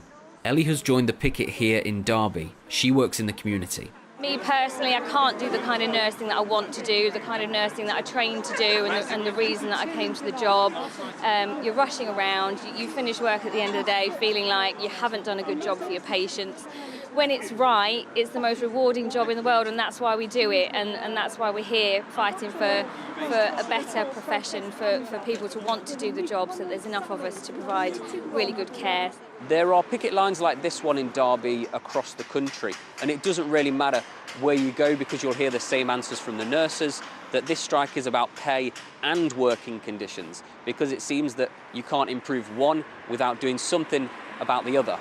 Sam has worked in the NHS for 13 years. He may be outnumbered by his female colleagues, but he's facing the same financial challenges. Everything's going up. You know, we're now having to look more and more into our bank accounts. I'm having to, the week before payday comes along, I'm having to budget that a lot more. In the last independent pay review, NHS workers were given, on average, a 4% pay rise. Amidst high inflation, the Royal College of Nursing says that's not enough. Sandy is from the union. She says they won't back down until the government negotiates on pay. We don't want to end it without negotiations, and we will continue. Our mandate is until the end of May for us to be able to strike, and as it stands at the moment, we would go back out to ballot our members at the end of May to see if they wanted to continue striking if nothing's been brought to the table. Nurses have agreed exemptions, like covering chemotherapy and dialysis, but the strikes are hurting an already troubled health service. Newly announced action by NHS colleagues in the ambulance service will fall on the same day in February as nursing strikes. The challenges for both the NHS and the government are great. Health Secretary Steve Barclay. Well, I want to work constructively with the trade unions in terms of the pay review body process. Those are the discussions we have. That is the constructive way that I and other ministers are engaging with our respective trade unions. But ultimately, we need to act in the interests of the patient. Frozen in place, it appears that this dispute will outlast winter. Will Hollis for GB News in Derby. So that's the picture in Derby. Coming up, we'll return to the picket lines, the situation across the country as those strikes continue, including Anna Riley, who's at York Hospital for us. We'll be hearing from the nurses there. Back in a moment. Hi, Andrew Pierce here. Join me every Friday lunchtime for a proper no-nonsense debrief of the week's events. With special guests in the studio and the GB News team on the ground, I'll be getting you up to date with news, some intelligent discussion and my own sharp take. The weekend starts here with me every Friday lunchtime on GB News, the People's Channel, Britain's news channel.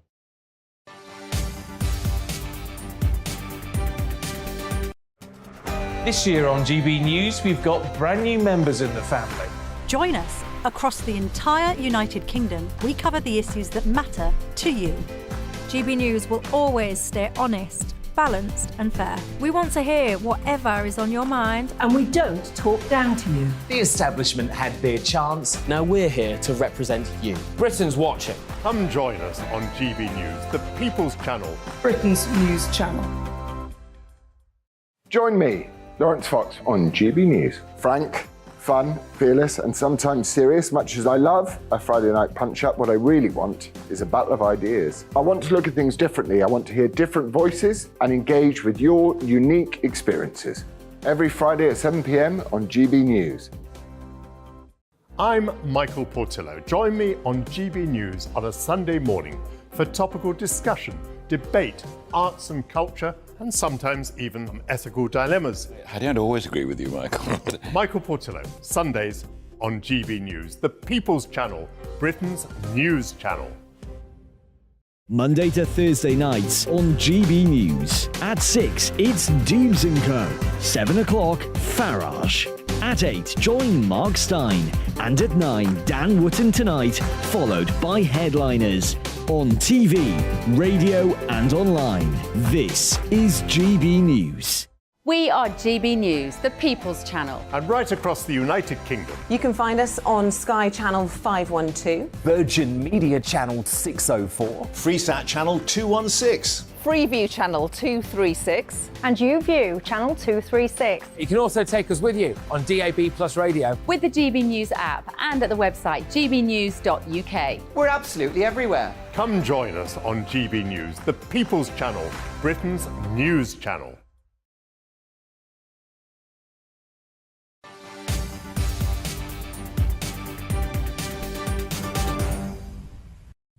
And welcome back to GB News Live. So the second day of action by RCN nurses across the country.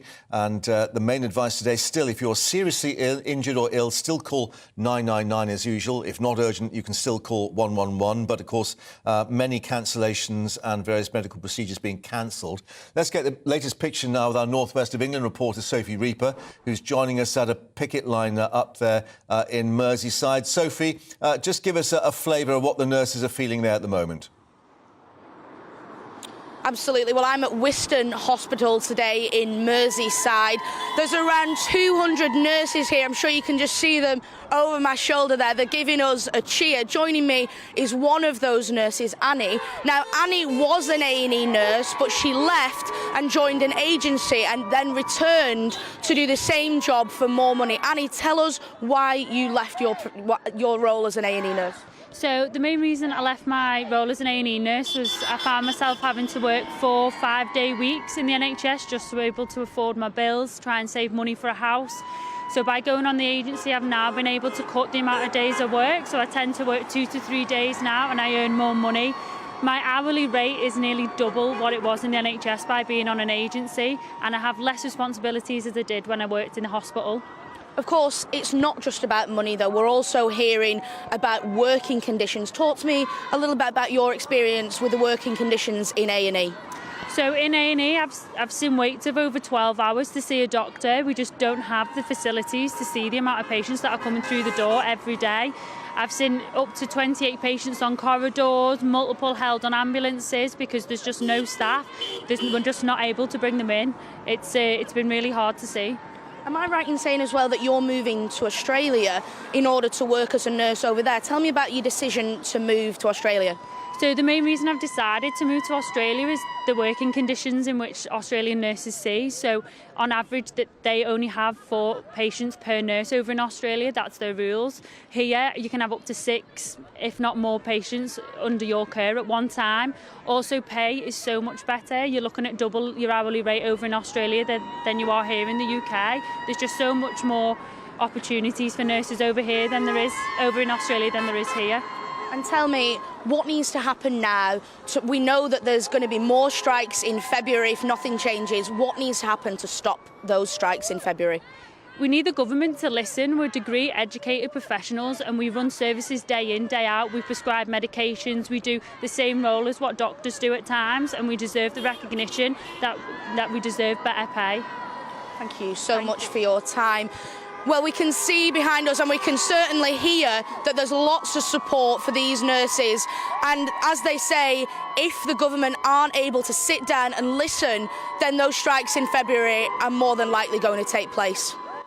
Sophie, thank you very much indeed for bringing us that picture there on Merseyside. Well, let's move across now to York, and our Yorkshire and Humber reporter is there, Anna Riley, with, again, another noisy picket line. Anna, has there been any reaction to what we heard from the RCN earlier, that they were suggesting maybe a 10% deal would cut it, even though Steve Barclay has even rejected that figure? Good afternoon. Yes, here at at York Hospital, where more than 800 staff have turned out at the picket line. A lot of anger, a lot of frustration, and around the pay, they're saying, yes, maybe that 19% we may be able to meet in the middle, but certainly it needs to be up there with the cost of living. But it's more, from what I've heard today, not just the pay that the nurses here are concerned about, it's the staffing levels and the care that the patients aren't getting in hospitals like this one, because there's just not the staff. One lady even told me, she's a nurse, and she said she would be scared if she was in hospital right now trying to get treatment because there's just not the staff there.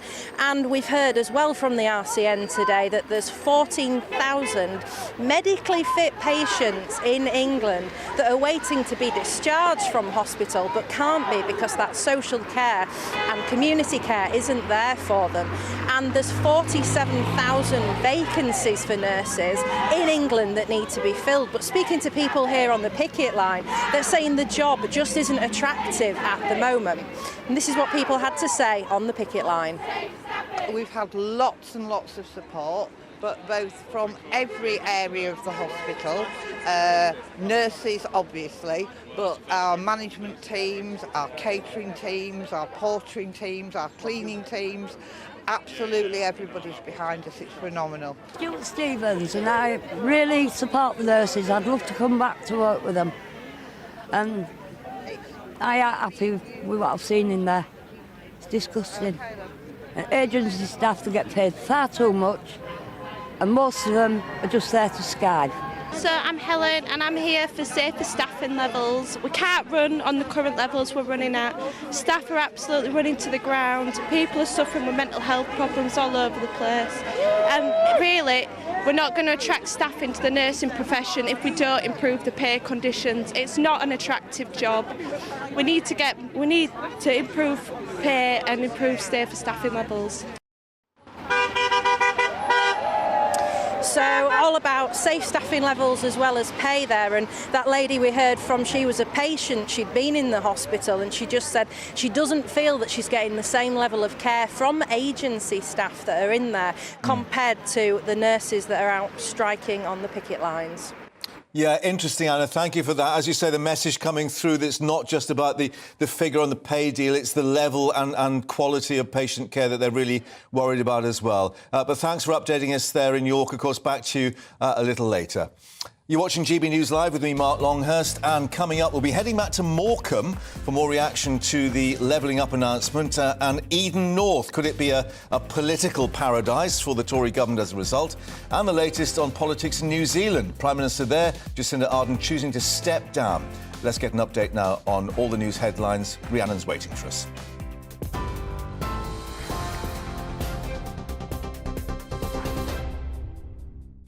Mark, thank you. Good afternoon. It's 1:31, your top stories from the GB newsroom.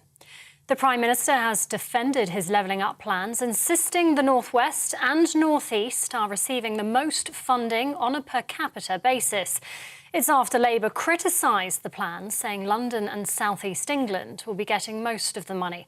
The government's announced more than £2 billion will be invested in over 100 projects across the UK. They include the Eden Project North in Morecambe and Cardiff Crossrail. Rishi Sunak's insisting 2/3 of the funding is going to the most deprived areas of the UK. The North West is the top region. So the amount of money per person living there, who came top? North West. Who came second? North East. And actually, if you look down at the other end of the table, you find places like London and the South East. And the difference is huge. So I think the funding that you're all getting per person out of this levelling up fund is twice per capita what London and the South East is getting. And that should give you guys the confidence that when we talk about delivering levelling up and spreading opportunity across the country, that we really mean it. Health leaders are making contingency plans for what could be the biggest walkout in the history of the NHS next month. It was announced yesterday that ambulance workers will join nurses in a combined day of action for the first time ever on February the 6th. Nurses in England are today staging a second day of strike action, while more than 1,000 Unite members in the Welsh Ambulance Service are holding the first of two walkouts. Hertfordshire Police says it's received more calls about serial rapist David Carrick following his hearing on Monday. The force, which covers the former officer's home county, set up a dedicated hotline for any other potential victims to come forward. Carrick was sacked from the Met Police after admitting to 49 criminal charges, including 24 counts of rape, at Southwark Crown Court on Monday. TV, online and DAB Plus Radio. This is GB News. Don't go anywhere. Mark will be back in just a moment.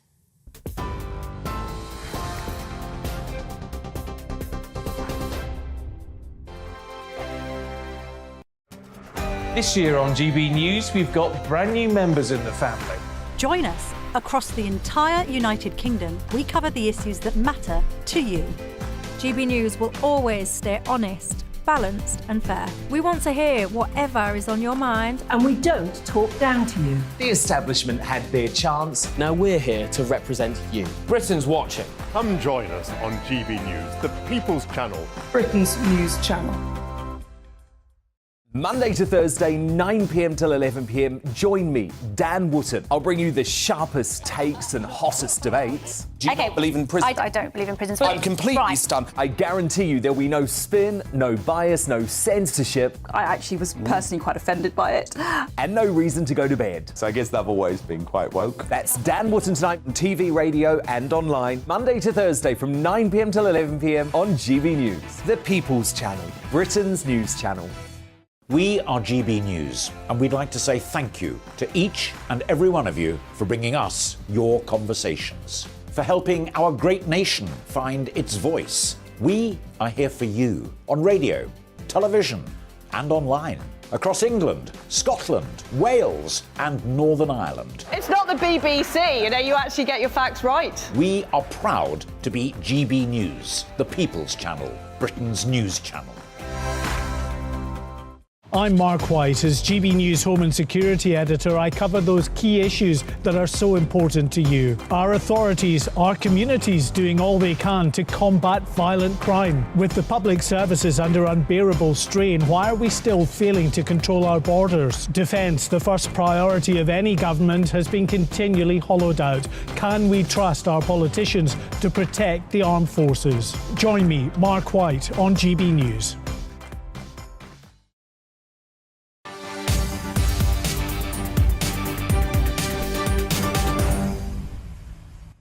And welcome back to GB News Live. Now let's update you on some royal news, with the Princess of Wales expected to launch a national campaign later this month focused on her decade-long passion for early years development. Her Royal Highness believes that the first 5 years of a child's life have a big impact on their future chances. Well, yesterday, Kate visited Fox Cubs Nursery in Luton. Our royal reporter Cameron Walker has the details for us. How can one small playdate have such a big impact on a child's future? The Princess of Wales believes it's those crucial early years that children learn how to interact with others. These are vital skills that are going to take them into, the next phase of education and also into their later adult lives. Her Royal Highness visited Fox Cubs Nursery in Luton yesterday, continuing a decade-long passion for supporting very young children. The Princess experienced how this nursery places a huge importance on learning through play, but also at the same time supporting parents to give the children here the best start in life. But it's not all fun and games. Nearly 5,500 early years providers have closed their doors in the last 12 months, according to the Early Years Alliance. The organisation's boss blames a lack of funding. We've been through a pandemic where many children, frankly, were starved of play, were starved of sharing, etc. So it's not, sort of surprising that we have child development issues. To deprive children effectively of a good education, because this is what the early years is about. It's not just care, it's about educating children. We wouldn't accept that for a 5-year-old. We would not accept that for a 10-year-old. Somehow we'll accept it for the 3- and 4-year-old. So parents are struggling. And it's not just the parents. Staff don't have to dig far to conclude some children have lost out by being stuck at home. Something Fox Cubs acting manager was keen to share with the Princess. Things that came up in the conversation were about the impact of COVID and lockdown on children, and all the people that she spoke to pretty much said the same thing, the social and emotional side of things and the communication development, the delay that it's had on children. The Princess of Wales launched the Royal Foundation for Early Childhood in 2021 and last year visited Denmark to see firsthand how they support the youngest members of society. Her Royal Highness is expected to launch a national campaign focused on early years development later this month. Cameron Walker, GB News, Luton. Now, let's update you on politics elsewhere in the world with the Prime Minister of New Zealand, Jacinda Ardern, saying that she will no longer be able to fulfil her role, that she'll be stepping down because she's not got enough in the tank, she said, to lead the country. So she'll step down as Labour Party leader on the 7th of February, and then a vote to determine her replacement taking place shortly after. It was quite an emotional speech that she made. Well, let's speak now to Professor in Politics at the University of Bath, Hilda Coffer, is joining us now. Thank you very much indeed for your time. And she was sort of in tears when she was making this announcement, indicating that it had taken a toll. And she did actually look quite drawn, but some people suggesting it may have been to avoid a mauling at the voting booths. Yeah, she herself says that, that she told her through reason, that it is about her, being the tank, being not having enough, anymore in the tank and not having the energy anymore. She also said that maybe we should not try to look for other reasons. It is true that in the polls, Labour was not doing as well and that they were losing, as with the elections coming up in September. But we will never know, that we can't look in her head. But I do want to believe that what she says is true, and that that she's a human, as she said herself, and that politicians are human, and that they can be tired. Yeah, it's been very demanding years with a pandemic, with a shooting in Christchurch, etc. And that was one of the suggestions, that the effect of the COVID lockdown there, a pretty draconian 2-year lockdown, may be why she was facing a defeat in any forthcoming elections. It was a very unpopular policy there. It was. I think overseas, we looked at New Zealand, they don't have any cases, etc. And in the beginning, I think many New Zealanders might also have been happy with that approach. But as time went on, it was challenging for many people. With, in New Zealand, many people live from overseas, from other countries, and they were not able to see their family for a long time. So that was very demanding for many people. And she did get a lot of criticism for that people were not able to see their family, etc. Also very strict rules about getting their shots. With people who didn't get the COVID vaccine, not being able to participate in social life as much as those who did get the vaccine, etc.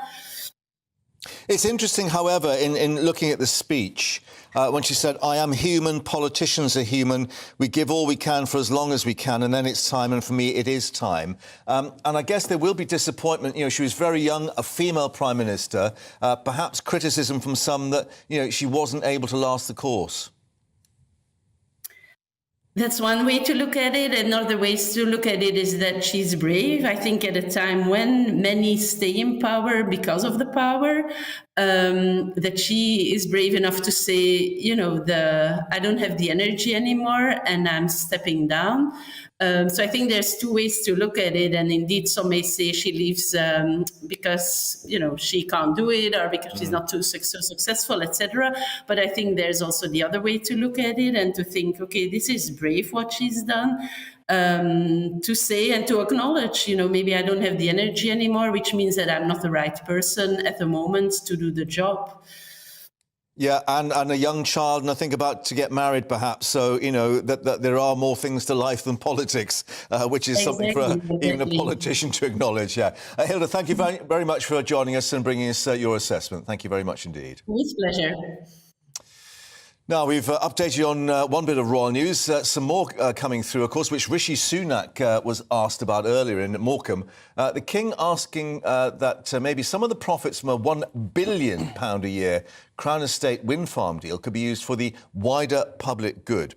Now, that would mean it would no longer be a funding boost for the monarchy directly. Joining us to explain more, our royal reporter, Cameron Walker. And Cameron, this goes back to the fact that technically the Crown owns all the sort of seashore and the foreshore and so on, where a lot of these wind farms are being planned for. Yes, exactly. The Crown Estate is a big, ancient portfolio, really, of lands and property owned by the reigning sovereign. But that doesn't mean that King Charles has kind of private ownership of this. It passes on with the sovereign. And the profits made from this portfolio, the king surrenders back to the Treasury. And then gets the sovereign grant as a payoff, effectively. Exactly. So a percentage of the profit goes from the Treasury back to the King. The sovereign grants to fund his official duties. So things like travel, upkeep of royal palaces, staff salaries, which is not cheap. It's millions of pounds a year. So the story today is basically the Crown Estate has announced this new project, wind farm project, offshore wind farm project, enough to power 7 million homes, £1 billion deal. And what it's done is created this windfall, this big kind of lump sum of profits. And what the king is saying, and under the current rules, that big lump sum of profit would mean that the sovereign grant would go up. But what the king is saying, he has asked the Keeper of the Privy Purse, he's a trustee of the sovereign grant, to ask the Prime Minister and the Chancellor to effectively not make the sovereign grant payments go up, so that money, that windfall, will be back into the public purse. And the phrase being used, for the wider public good. Yes. So who then decides where the money go and what could it actually do? You know, this is a huge sum, isn't it? Well, it is a huge sum. It reportedly is expected to be millions of pounds. We don't have an exact figure to how much is going back to the Treasury, but that's up to government. It's very much up to government. It's up to the Prime Minister. It's up to the Chancellor so where the king that money would not will go. be able to decide where it should be going? No, absolutely not. The king remains very much impartial. He has expressed an interest and he is concerned for the rising cost of living for many families across Great Britain. He referred to it in his first Christmas broadcast this year. And I think this is yet another sign that the king very much wants to help the people of Great Britain in any way he can. And I think I'm right in saying he's made private donations to food banks and things as well. He's literally put his own hand in the royal pocket. Yes, he has. It's understood he did do that over Christmas. It's also understood that he put money from his own private income. He gave grants to every staff member to help with their heating bills over the Christmas period. I think the king's very much aware that him, as the Windsor family, has many lands and properties. He also has the Duchy of Lancaster, which is another big portfolio of property and lands, which provides him and his family with his private income. So this extra couple of £1 million really doesn't mean much to him, and therefore he wants to give it back to the people. But just to switch back then to the sovereign grant, the money that the king gets and the royal family gets to carry on work, I mean, is that an indication too that we are still looking at this slimmed-down monarchy that they were talking about, that maybe we won't get as much in terms of the numbers of royals out and about? Yeah, the sovereign grant's a bit controversial at the moment. The reason being is it's usually 15% of the Crown Estate profits will go back to be the sovereign grant. But at the moment, it's 25%. And that is because in 2017, it was decided that a lot more money was needed to resurface Buckingham Palace, which is in a bit of a state of disrepair in certain places. So this big 10-year refurbishment project is going on. Wiring and plumbing and so on. Wiring, plumbing, etc., which means that we are not, they are spending an extra 10% of the Crown Estate projects for the 10-year period on the upkeep of Buckingham Palace, because in their view it's needed. So eventually it will go back to 15%, but clearly it's millions of pounds. And we should add, you know, obviously that the royal palaces are being opened up to the public, and I think the king obviously indicating he wants that perhaps to happen on a wider basis as well. Yes, exactly. That was originally started back in 1992 following the Windsor Castle fire, and it was not insured for whatever reason, which means they had to find money from somewhere to repay the damage. And they didn't want to burden taxpayers with that, so they decided to open up royal palaces. Buckingham Palace will reopen in the summer, Windsor Castle already is, and there's other Palace of Holyrood in Edinburgh as well, and I'm sure there's more plans. Now that we've got you, I know that viewers and listeners will want me to ask about the latest in the Harry and Meghan saga, and the sort of the body language and so on that we're getting from the King and the Queen Consort, who are, I think, are they back from Sandringham now and doing royal duties again? Because obviously it's an extended Christmas, New Year break they have there, isn't it? Yeah, well, as of yesterday, they were still in Aberdeen. Oh, they were, right. Yeah, the Queen Consort was at the University of Aberdeen. She's Chancellor, so she was opening one of their new science centres. The King travelled across the country, actually, to Dumfries House. He was doing an engagement with young Muslim faith leaders, a project that was set up following a terror attack in 2017 to try and engage different faith communities to work together. So, that was funded by the Prince's Trust, of course, the charity arm which he had when he was Prince of Wales, so he's still continuing that. Yes, because it was Johnny Dumfries's family home, wasn't it? And I think it was falling into disrepair, and he obviously then got a campaign to restore the house and then using it to help youngsters learn craft trades and so on. He did, exactly. There's lots of apprenticeships which have been set up at Dumfries House in Ayrshire, which the King, I think, is still very much clearly taking an interest in. So they were doing that. The Princess of Wales, who you saw in my report, Elizabeth, earlier on, was at a nursery continuing early childhood. So for the working members of the royal family, it's very much business as usual. Keep calm and carry on. Keeping calm and carrying on, ignoring the noise from California. Right. Thank you very much indeed. No doubt there will be more missives, should we say, from California at some stage. Cameron, thanks very much indeed. Well, of course, we had Rishi Sunak in Morecambe a little earlier with levelling up. Yes, it is back on the agenda. Let's speak now to our political editor, Darren, who's joining us from Morecambe, where we were being told it's not just about talk, it's about action, but there was plenty of talk, wasn't there? And it wasn't so long ago we thought maybe levelling up had disappeared.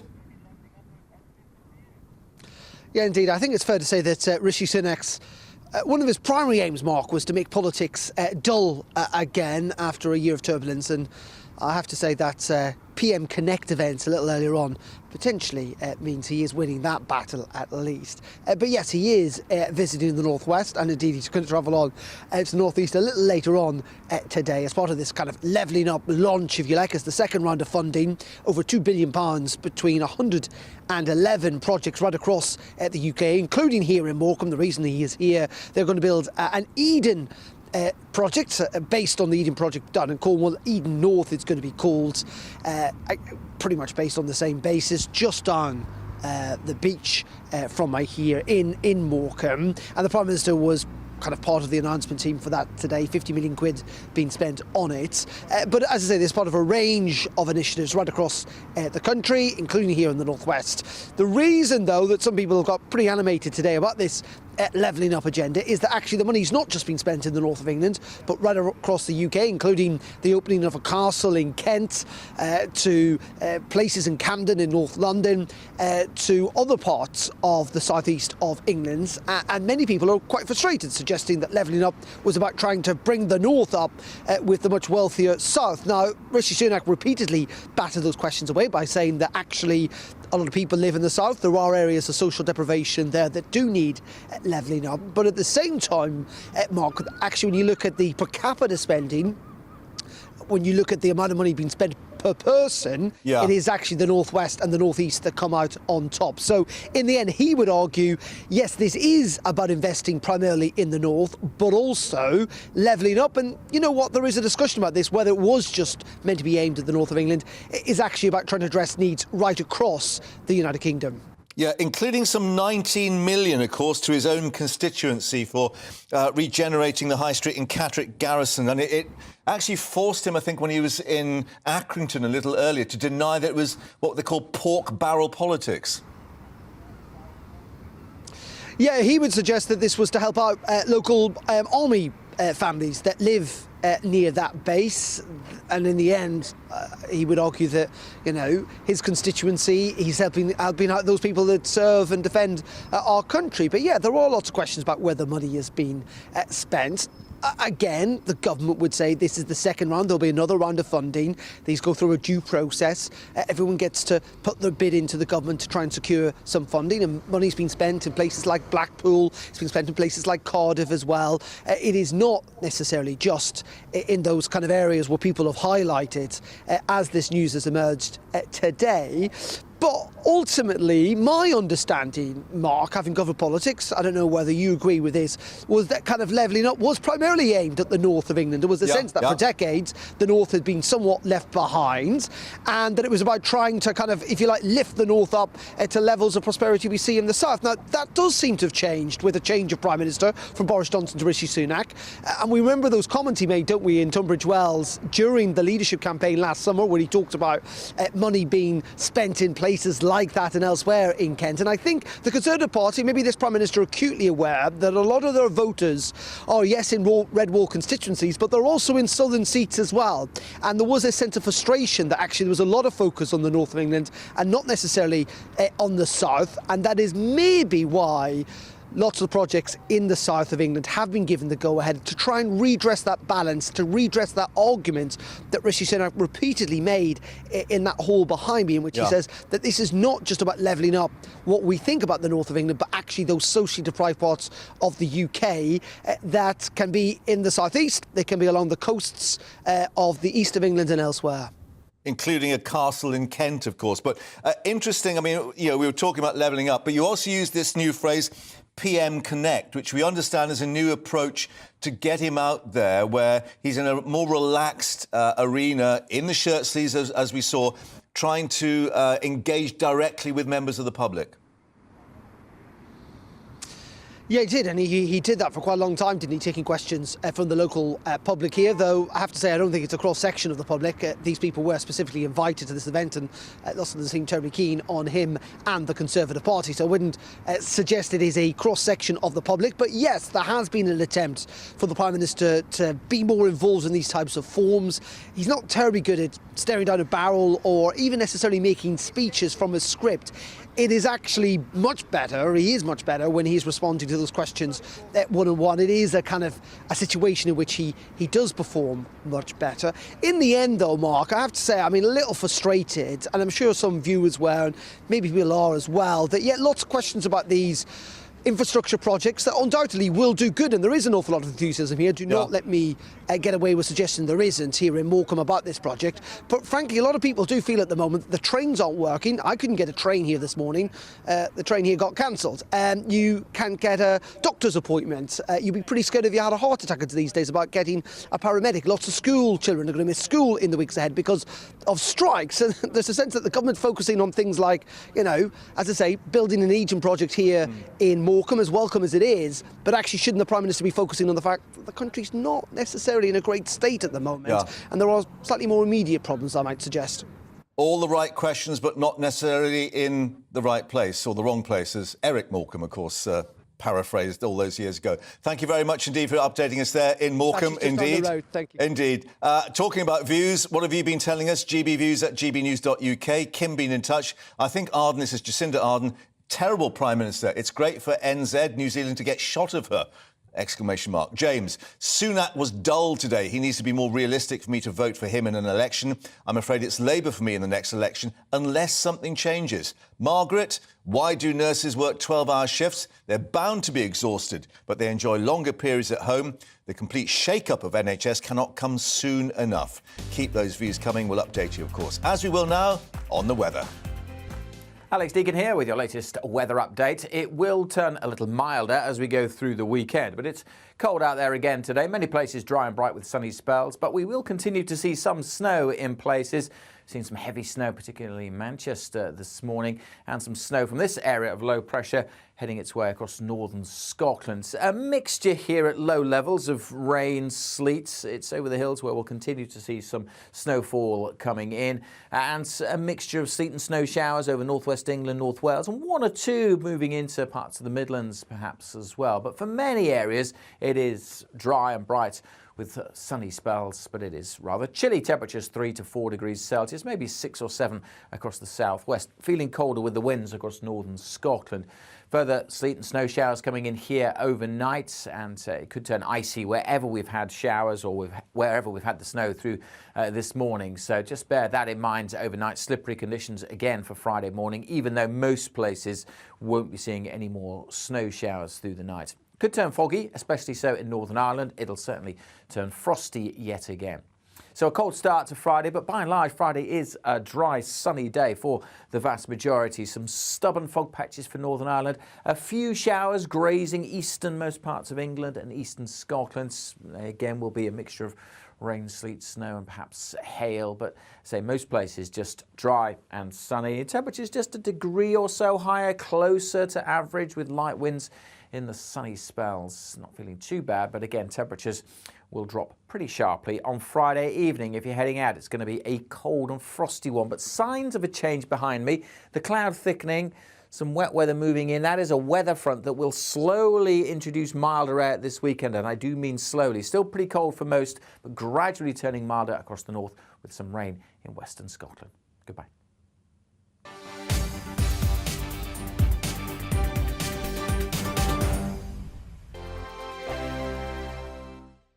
Monday to Thursday nights on GB News. At 6, it's Deems & Co. 7 o'clock, Farage.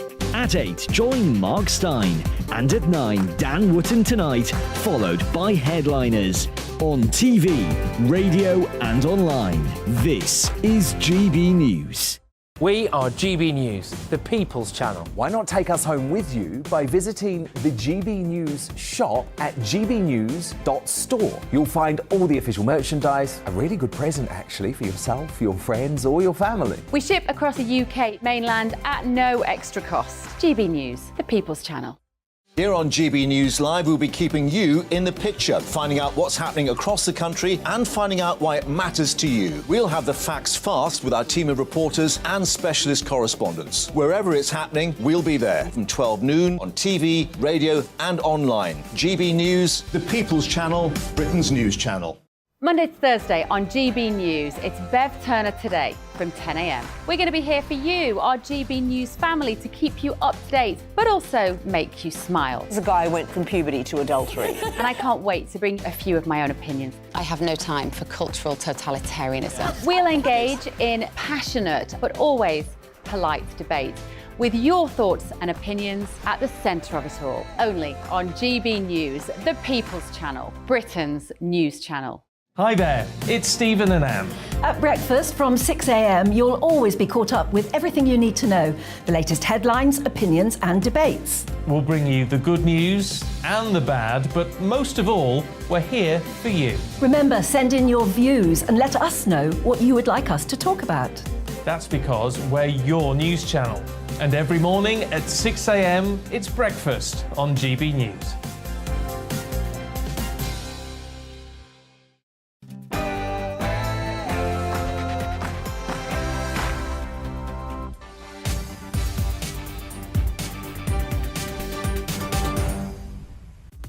It's 2 o'clock and you're watching GB News Live with me, Mark Longhurst. Coming up for you in this hour, it's day 2 of the nurses' strike across England. We're live across the picket lines as around a quarter of hospitals and community services are affected by strikes at 55 trusts. Steve Barclay, the Health Secretary, saying he won't actually be moving on a 10% pay deal, which the RCN says may actually break the impasse. In other news, the news this week that British Volt, the gigafactory plant in Northumberland, was going into administration, but more than 12 companies suggesting they may be interested in the site. We'll get the latest with our economic and business editor, Liam Halligan, who's there for us. Could it spark back into life? The Prime Minister has been in the Northwest today, but accusations flying that the government's favoured Conservative seats in its latest round of levelling up funding, some £2.1 billion. Rishi Sunak's own constituency receiving 19 million, but he says it's not pork barrel politics. Germany to decide tomorrow whether to send more tanks to Ukraine or will they bow to pressure to placate Vladimir Putin. We'll be hearing from a former British Army officer and military expert. And of course, get in touch with us, gbviews at gbnews.uk, so you've got your say in all the big stories of the day. But before that, latest news headlines now with Rhiannon.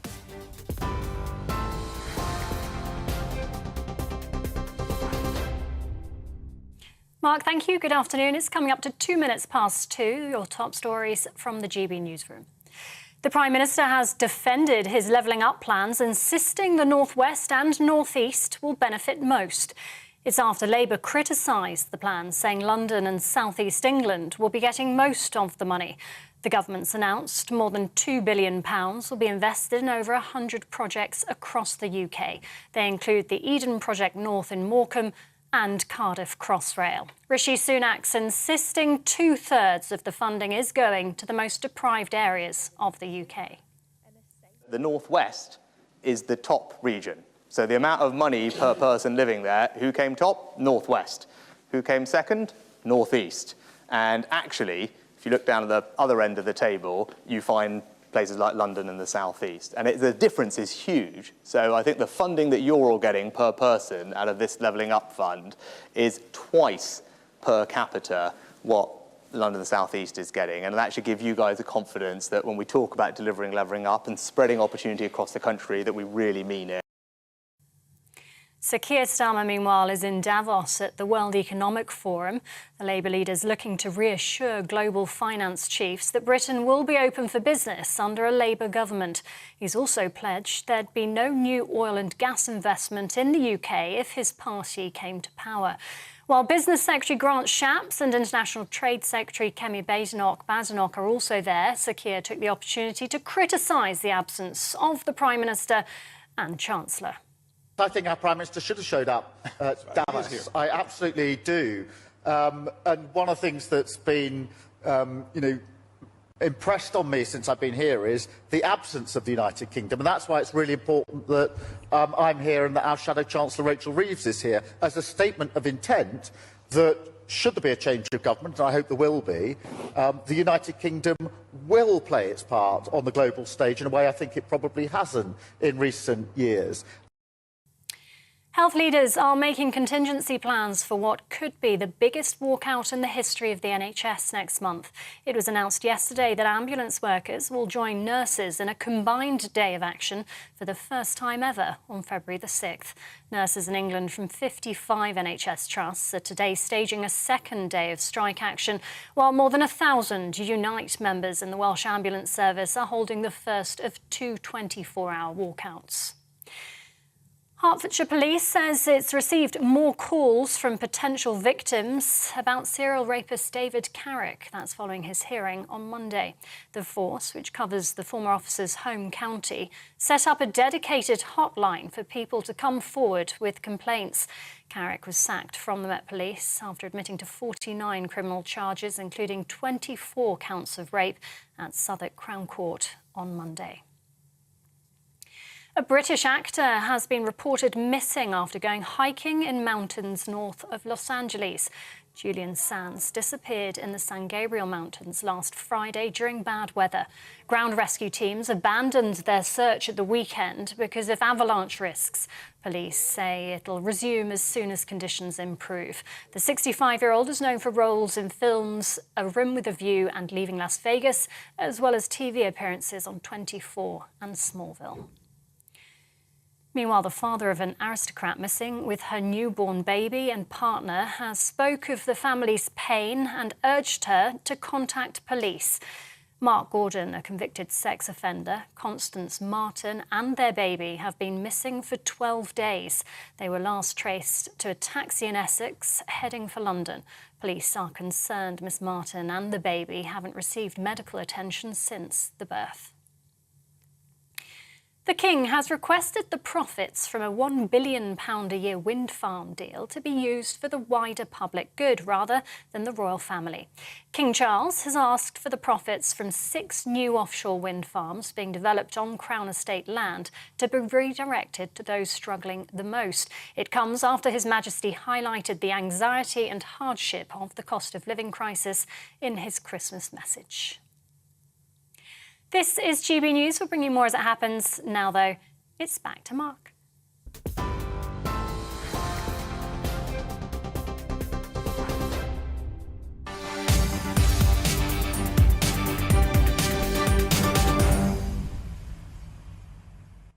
Rhiannon, thank you very much indeed. Now, health leaders have begun to make contingency plans for the possibility of the biggest walkout in the history of the NHS, as the pay dispute between staff and the government shows no sign of reaching any resolution.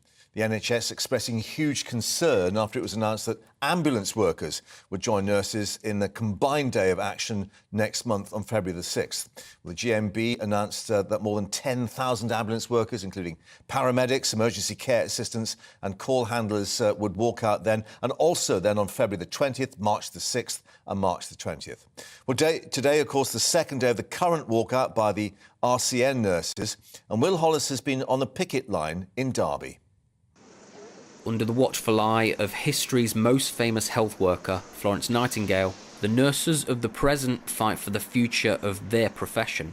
Ellie has joined the picket here in Derby. She works in the community. Me personally, I can't do the kind of nursing that I want to do, the kind of nursing that I trained to do, and the reason that I came to the job. You're rushing around, you finish work at the end of the day feeling like you haven't done a good job for your patients.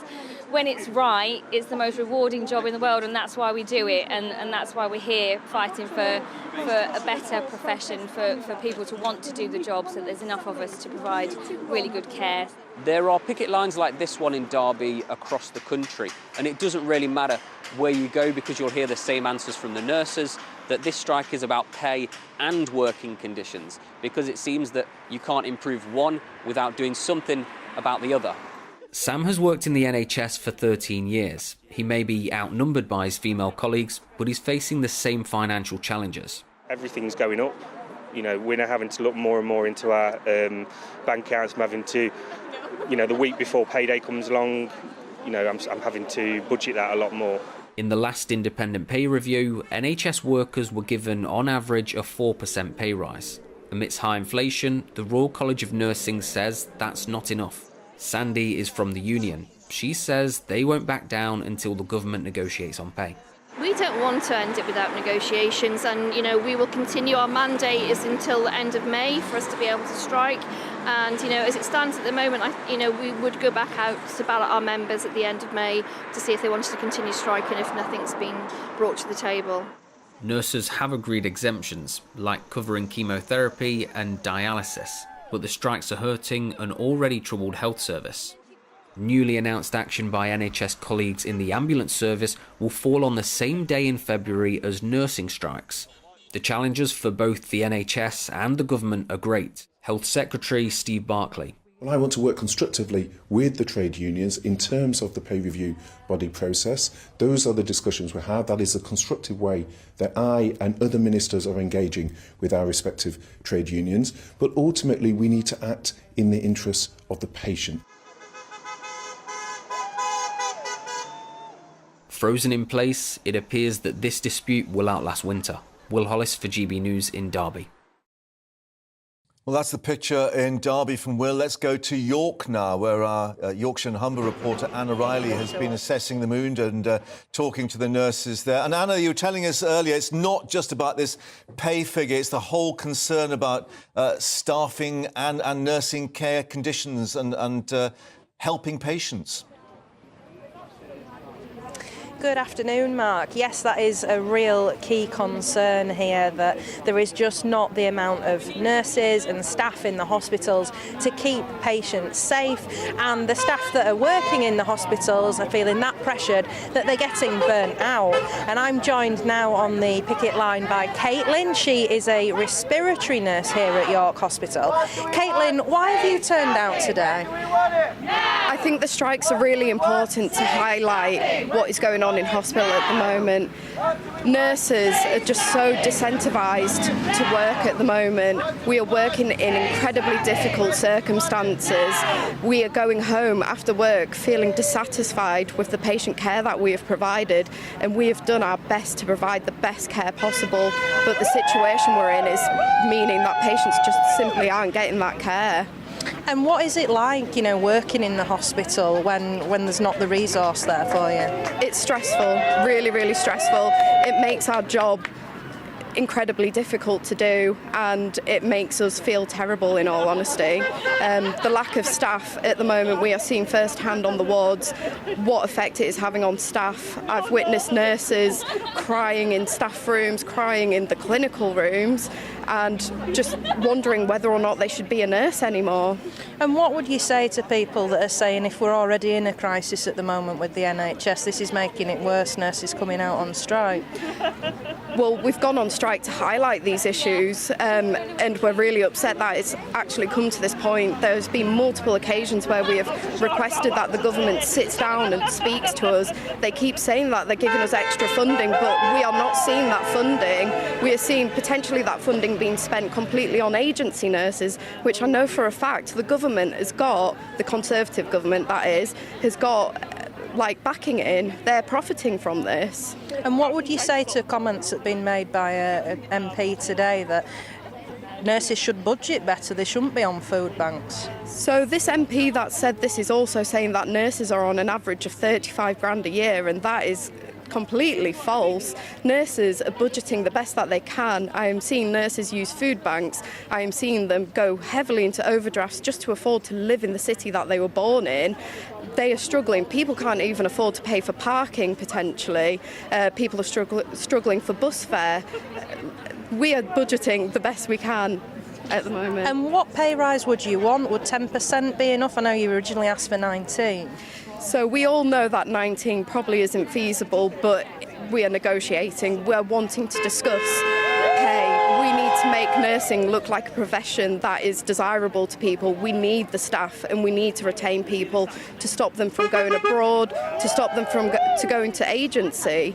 And the only way to do that is to increase the pay. And the only noticeable pay difference that we're going to get is from 10% and above easily.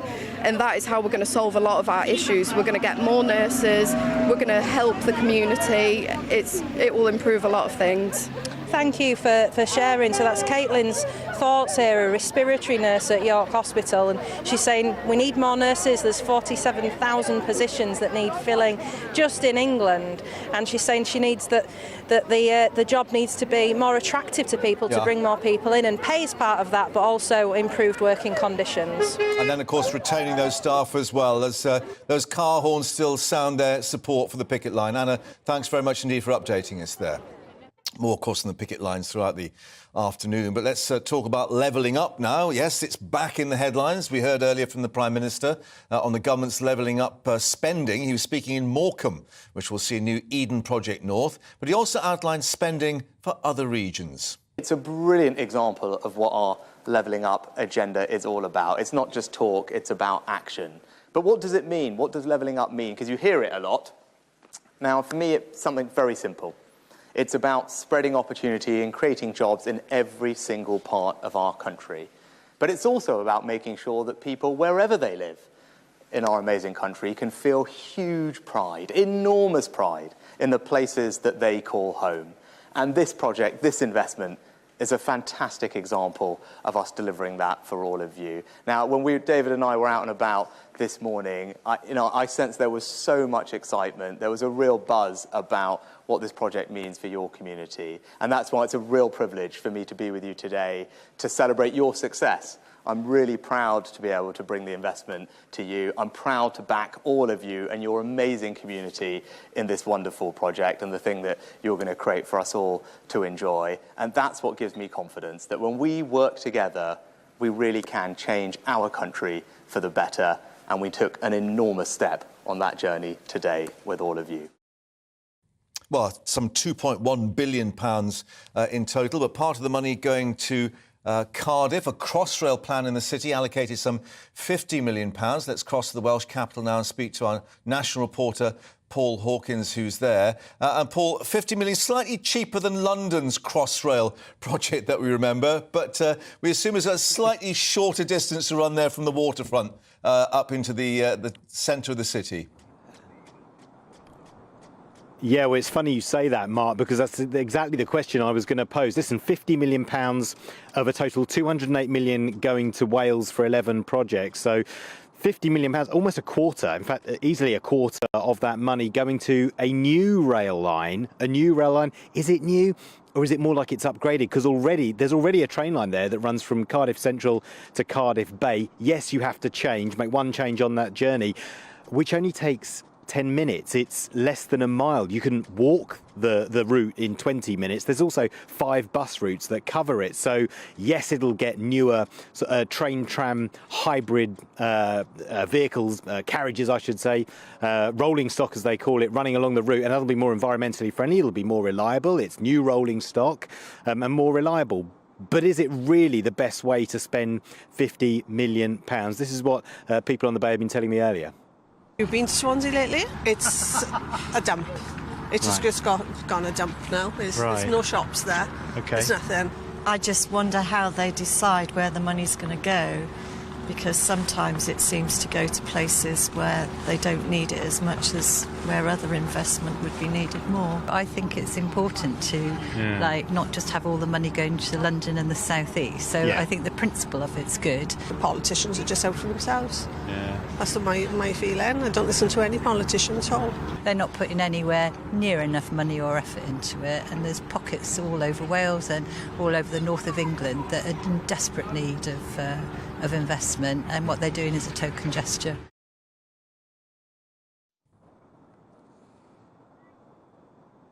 Yeah, so interesting what they were saying there, because of course we talk about levelling up, but within Wales itself, some people will be unhappy. We know Wrexham's missed out on an upgrade to its racecourse. 11 of Wales' 22 local authorities have received money, so 11 have missed out. In terms of what the Welsh Labour government have said, they've said that Wales is by their maths, £1.1 billion worse off than when the EU was funding inequality schemes. Plaid Cymru have called the way levelling up money has been distributed arbitrary and ad hoc. But the Secretary of State for Wales, David T.C. Davies, has said that the Welsh Labour government have got their maths wrong, that they have the Shared Prosperity Fund coming next year. They've also got the Community Renewal Fund and the Community Ownership Fund. And he also points to the fact that Wales received 5% under the Barnett formula. This is 8.6%. So some disagreement over the maths, but certainly it remains to be seen whether £50 million is the best way to spend money on a rail link that already exists and is less than a mile long. Indeed, and of course we can see the Assembly building, the Senate there behind you, as you say, a Labour administration. But I do remember as a young child seeing trolley buses in Cardiff, which are a very green form of transport. That maybe they could spend the money. But just very quickly, while you're there as well, Paul, you were reflecting on the ambulance strike in Wales today. Of course, we've got ambulance stoppages coming ahead, and maybe on February the 6th, tying up with the nurses. What were those ambulance workers saying to you there? Because clearly Rishi Sunak criticised waiting times in Wales at that exchange with Keir Starmer in the Commons yesterday. Yeah, well, it was really interesting talking to them earlier. So the deal here in Wales is that the Welsh Government have offered, on average, the average NHS staff increase of 4.75%, but they're also, the offer is an extra £1,000 one-off payment. That's been rejected by the unions. Hence, you've got ambulance staff striking here today. It's the Unite Union. That's their first strike in Wales today. They've got another one on Monday. But what was striking talking to the paramedics, the ambulance staff down there, was that it's not just about pay, they're saying. It's also about conditions. They're saying that there's a recruitment crisis with the service at the moment, and not just that, not just the recruitment crisis, but also the whole service in itself. They're tired of pulling up in ambulances outside hospitals and waiting for hours to offload their patients. It's not good for the patients. Some of them are put in life-threatening positions, and they can't, because there simply isn't the space to put them in the hospital, because we know that when it comes to discharging the patients from hospital, there's nowhere for them to go home. So it's as much about anger with the system as a whole, fundamentally, as it is about the recruitment crisis. And they do want to stress that conditions are as much a part of it as pay. Yeah, which obviously reflects what the nurses have been saying on the picket lines as well today. Paul, down in Cardiff, thank you very much indeed for updating us with the situation there in Wales.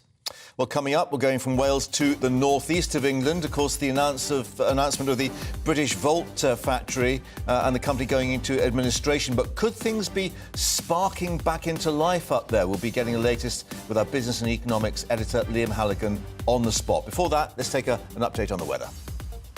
Alex Deakin here with your latest weather update from the Met Office. Another cold one tonight, a hard frost Not as much snow around, but there could still be a few wintry showers, making things quite icy first thing on Friday morning. Low pressure is just drifting down from the northeast, bringing a cold wind across northern Scotland and still bringing some snow showers here, mostly over the hills at low levels, chiefly rain and sleet. The showers fading further west, but wherever we've had showers through the day, things may well turn pretty slippery overnight as temperatures tumble once more. We could also see some fog patches forming, particularly so across parts of Northern Ireland.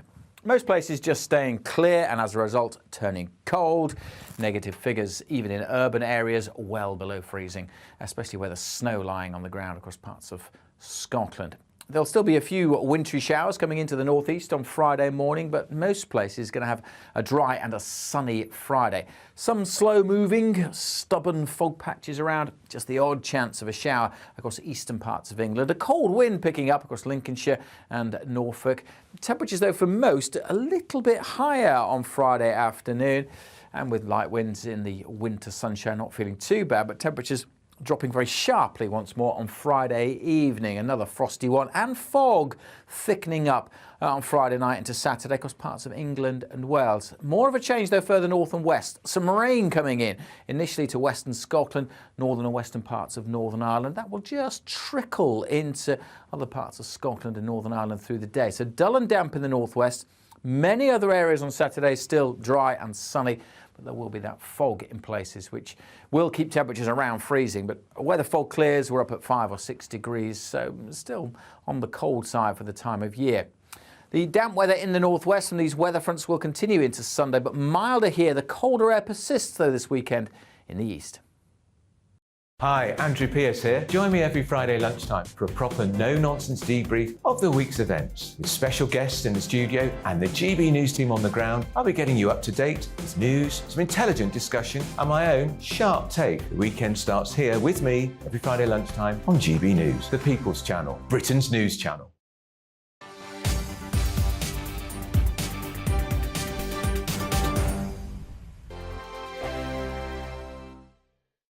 Every morning from 6 o'clock, we'll wake you up with GB News Breakfast with all the stories you didn't know from the night before. So whether it's serious news, entertainment, or your own views from all over our great nation, we're here to kick off your day with a smile. The national media should be reflecting and reporting what's happening here. You will notice the northwestern accents. Whether you're with us on TV, radio, or online, every morning it's breakfast from 6 a.m. Hope you can join us. We are GB News, right across the nation. You can get us on television, on radio, on digital. We're absolutely everywhere. Amazing! You see, amazing! You remind me of me in the European Parliament. But here's the most important bit. We are not part of the mainstream establishment. We think and speak just like you do. We are the People's Channel. Magnificent. That's really, really thoughtful. Come and join us on GB News, the People's News Channel. My name's Tom Harwood and join me 9:30 a.m. every weekday for The Briefing, your one-stop shop for everything you need to know about what's going on in politics today. I wonder if this is a deal that might need to be like the biscuits in this factory, twice baked. Is there not an opportunity here to win out against the extremes? Tom Harwood, GB News. What are you going to do about it? Things should have been done differently, and they certainly are being done differently. Don't miss it. The Briefing with me, Tom Harwood, 9:30 Monday to Friday on GB News. Join me, Nana Akue, Saturday and Sunday afternoons on GB News. Expect fiery debate and passionate discussion as me and my panel tackle some of the biggest topics hitting the headlines. It's a place for everyone's opinion. No one gets cancelled, but no one gets an easy ride. Oh, she's on it today! Be ready for conversations that are fierce, frank, and of course, fun. Every Saturday and Sunday afternoon from 4 p.m. on GB News, the People's Channel.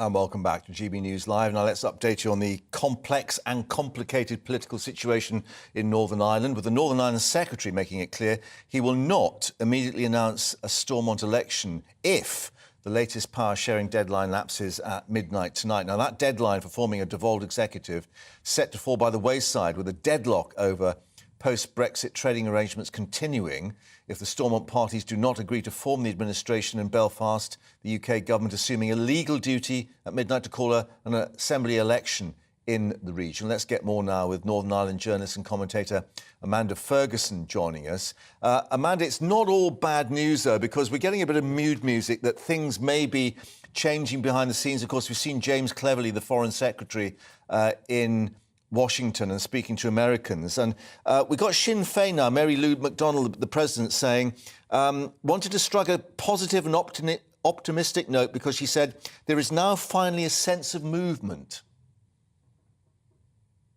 Well, certainly the data sharing announcement that we had from the EU and the UK was a positive direction, and we know that we're fast approaching the 25th anniversary of the Good Friday Agreement, so I'd imagine political leaders might want to get this tied up with a little neat bow on it ahead of that, although that's not guaranteed. But Andrew, there's so much dysfunction in Northern Ireland politics at the moment that it would be funny if it wasn't so serious. Yeah, and what would actually move this? Because clearly the whole question about the relationship with the EU, it does seem that the EU is maybe softening its attitude a little as well. Well, I think that everybody recognises that in these type of negotiations, everyone has to give. The UK side has to give. The EU side has to give. Everyone acknowledges that there are issues with the protocol that need to be resolved. That it's not beyond these political negotiators to come up with a series of compromises that means that the day-to-day functioning of government in Northern Ireland can get back on track. However, we find ourselves in this sort of ridiculous scenario where these deadlines for extensions of elections keep moving and moving. And then there's a range of scenarios that could come from this. We know that if there's a deal between the EU and the UK and the DUP backs it because it's currently staying out of power sharing on the basis of its objections to the protocol, if they were to back whatever the deal is, everyone can go back to work without an election. There can be some sort of legislation introduced to get everyone back to work without an election. However, if there isn't a deal between the EU and the UK, or there's a deal that the DUP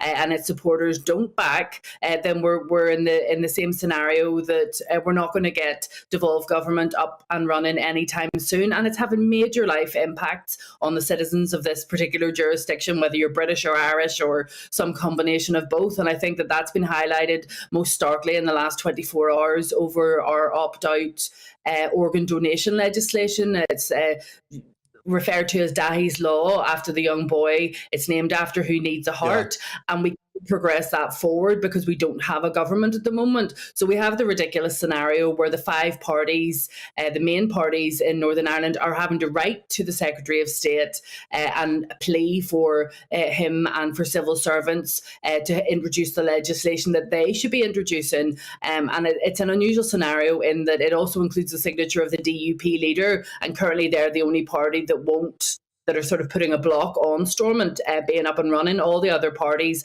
including the smaller Unionist Party, would be back in today if they could get the opportunity to. Meanwhile, the public in Northern Ireland, who's used to a certain level of dysfunction, just looks on and can't really do anything about it.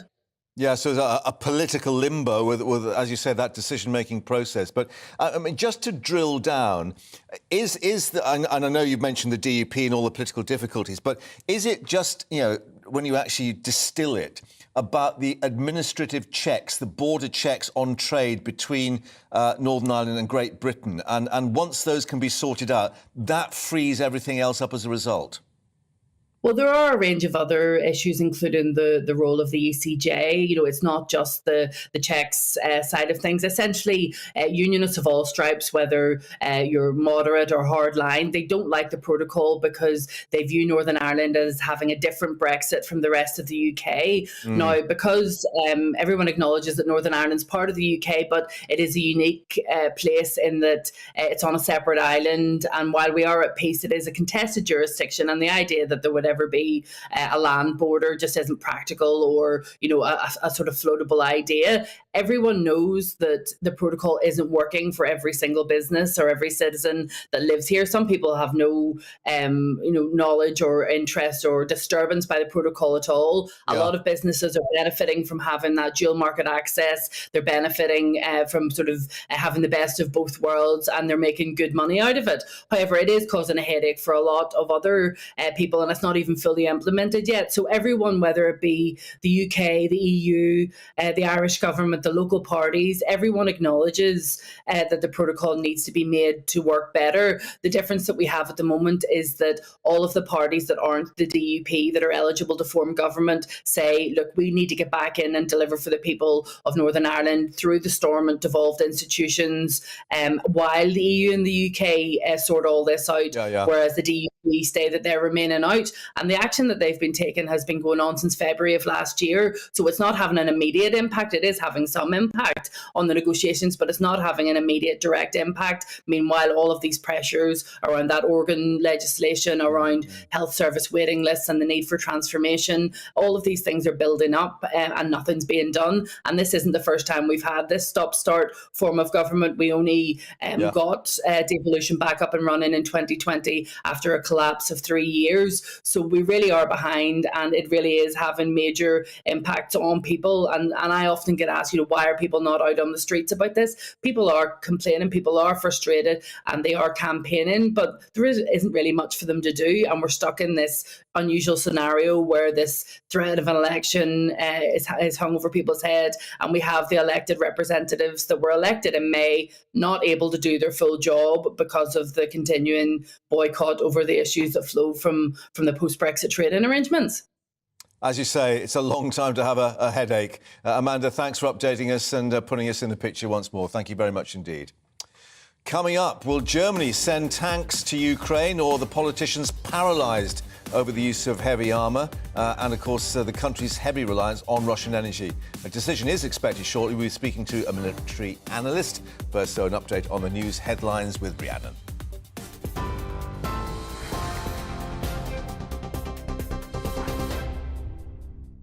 Mark, thank you. It's 2:33, your top stories from the GB newsroom. The Prime Minister has defended his levelling up plans, insisting the North West and North East will benefit most. It follows criticism from Labour saying London and South East England will receive most of the money. The government has announced more than £2 billion will be invested in over 100 projects across the UK. Rishi Sunak's insisting 2/3 of the funding is going to the most deprived areas. The North West is the top region. So the amount of money per person living there, who came top? North West. Who came second? North East. And actually, if you look down at the other end of the table, you find places like London and the South East. And the difference is huge. So I think the funding that you're all getting per person out of this levelling up fund is twice per capita what London and the South East is getting. And it'll actually give you guys the confidence that when we talk about delivering levelling up and spreading opportunity across the country, that we really mean it.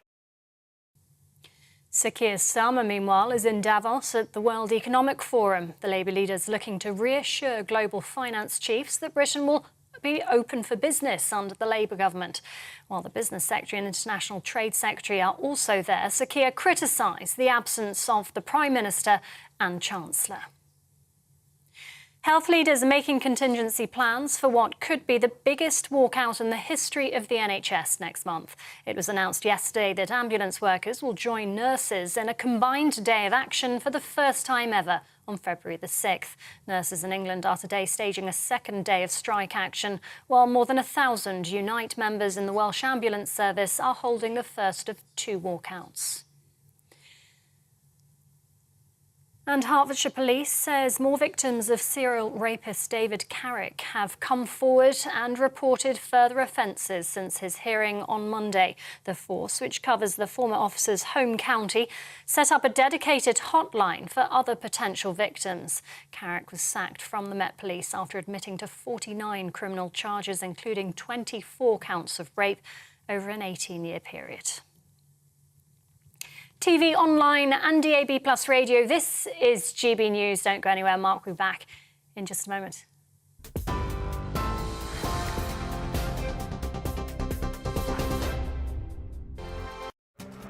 This year on GB News, we've got brand new members in the family. Join us. Across the entire United Kingdom, we cover the issues that matter to you. GB News will always stay honest, balanced and fair. We want to hear whatever is on your mind. And we don't talk down to you. The establishment had their chance. Now we're here to represent you. Britain's watching. Come join us on GB News, the People's Channel, Britain's news channel. Join me, Lawrence Fox, on GB News. Frank, fun, fearless, and sometimes serious. Much as I love a Friday night punch-up, what I really want is a battle of ideas. I want to look at things differently. I want to hear different voices and engage with your unique experiences. Every Friday at 7 p.m. on GB News. I'm Michael Portillo. Join me on GB News on a Sunday morning for topical discussion, debate, arts and culture, and sometimes even ethical dilemmas. I don't always agree with you, Michael. Michael Portillo, Sundays on GB News, the People's Channel, Britain's news channel.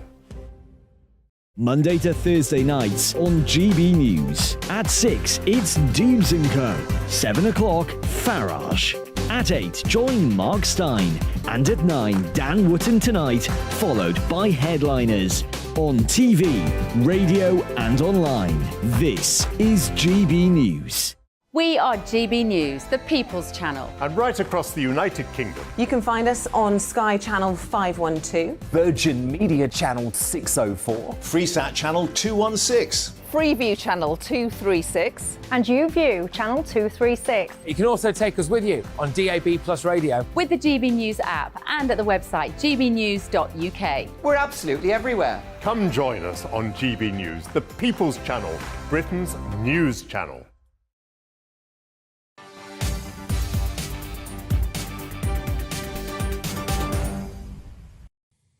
You're watching GB News Live. Let's reflect now on the Prime Minister, Rishi Sunak, who's reiterated the government's commitment to levelling up. The government announcing £2.1 billion for more than 100 projects across the UK. He promised to build a future of optimism, though Labour accused the government of presiding over a Hunger Games-style contest where communities are pitted against one another. One project earmarked for funding, the Eden Project North in Morecambe, receiving some £50 million for the regeneration project designed to transform the seafront of the Lancashire town. And, of course, yes, the Prime Minister was in Morecambe to announce that. Well, joining us now, our political correspondent Tom Harwood, to reflect on what we heard. Interesting, because it wasn't so long ago that we thought levelling up had disappeared.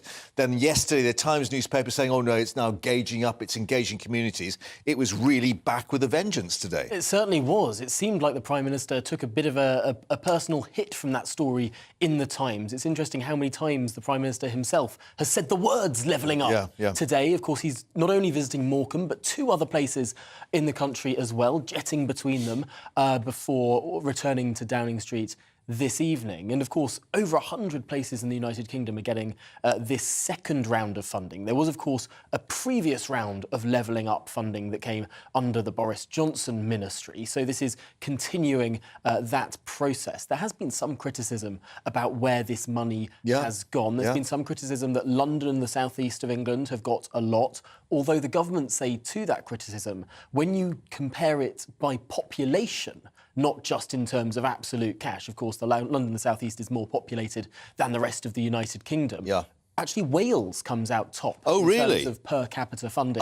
Because the Prime Minister was talking about the North East, the North West and then the North East, explaining, as you said, it's per capita, i.e. the amount of spend per person means that they are technically getting more. But, of course, the difficulty was there was a castle in Kent on the list and, of course, his own constituency, £19 million spent in Richmond constituency. And that is something that the Prime Minister's spokesman has been really pressed upon today at our briefing in Downing Street. The response from the Prime Minister's spokesman, I have to say, was that this is for an army base in the Prime Minister's constituency for members of the armed forces and their families. And it was really quite a forthright response, saying it's absolutely right to back our armed forces, and putting that as a sort of unashamed position. And I suppose ultimately, when the Labour Party and others say the Prime Minister's putting this money in his own backyard, it makes it sound like it's for the Prime Minister's own swimming pool, but it's for the armed forces. Now, we saw the Prime Minister and indeed the Chancellor out and about, and we've got this phrase levelling up, but there's another phrase that's being used now, and that is PM Connect. And just looking at the way that this was presented, it wasn't a formal dais. Prime Minister in his shirt sleeves, engaging with the audience, and dare I say, some very Blairite hand movements going on. it did seem to work. He seemed a lot more relaxed in this sort of arena. It certainly did. It's interesting making these sort of comparisons because, of course, when he was Chancellor, there was a very brief sort of tour called Treasury Connect that did much the same thing. Oh, really? And it sort of was born off the back of what David Cameron did a bit, and, of course, Cameron also learnt from Blair. It could be argued that Blair learnt from John Major with his soapbox in 1992. But it is a time-honoured tradition where politicians sort of try and get out of Westminster, go and meet the public. And it is interesting. You mentioned that Rishi Sunak seemed more relaxed. He was rolling up his sleeves. He looked a bit Blairite in that way. I think he is a lot better at one-to-one communication, at sort of on the spur of the moment talking, a lot better than his sort of almost patronising tone that sometimes comes across in a set-piece speech. And to that extent, it's almost like Rishi Sunak is the opposite of Theresa May, who could, of course, do the set-piece speech, but as soon as you throw a question at her, she'd crumble. With Rishi Sunak, it's almost the other way round. Yeah, Theresa Bot, as we remember. However, one does also reflect that this diverted attention from the fact that all the nurses are out on the picket lines, that there's still no suggestion of Steve Barclay coming to any deal with the RCN. And the government, I mean, he was talking about the NHS and talking about a clear plan to reduce waiting times, but the government is still in a really sticky spot with the unions. It certainly is. Now, the Prime Minister is very adept at rolling off all of these specific facts, the number of more beds that are active now in the NHS, what they're doing to try and get people moving on to social care faster, and indeed the extra money that has gone into the NHS, tens of billions of pounds more into the NHS. He's good on those specifics, but ultimately, those specifics don't matter if people aren't feeling like things are getting better. And although a lot more money's gone into the NHS, the waiting times for those ambulances are still very, very high, and the morale of the staff is still very, very low. Tom, thank you very much indeed. Tom Harwood Connect. Thank you very much indeed. Well, we talked there about the North West and the North East. Well, last year, the Blythe-based British Volt Gigafactory awarded a game-changing £100 million to build that electric battery manufacturing plant there to help, of course, then electric car production, hailed at the time as a breaking ground for the country's green industrial revolution. But that factory won't be built now after the mother company went into administration this week. Although the Financial Times has been reporting at least 12 firms could be interested in the site itself, so could things spark back into life? Our business and economics editor Liam Halligan is in the North East, joining us now from Hartlepool. Liam, thanks very much indeed for bringing us the story from there. What are they making here, or there rather, of the FT suggesting there could be buyers out there? Are they suggesting it could be another battery factory, or do they just want the land? We were saying this morning on GB News, Mark, that there could be other buyers in the offing. I was reporting from Blythe, up the coast from Hartlepool, which is close to Camis, which is where the British Volt factory site is. We visited that today. We've talked to lots and lots of people connected to the automotive industry.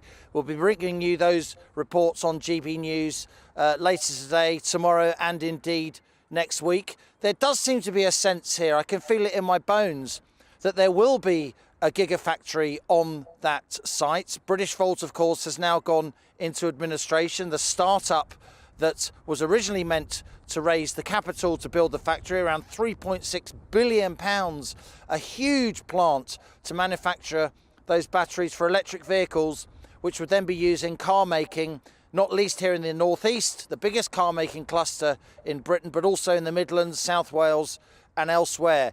But it's clear the plant in Camis up the coast does have huge advantages.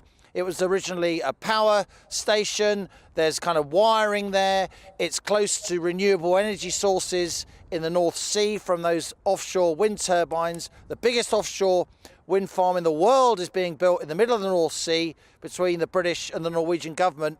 That interconnector ends near Blythe, near the Camis plant. So I do believe, Mark, and I've had serious discussions here today before I arrived in Hartlepool, because Rishi Sunak is coming here, of course.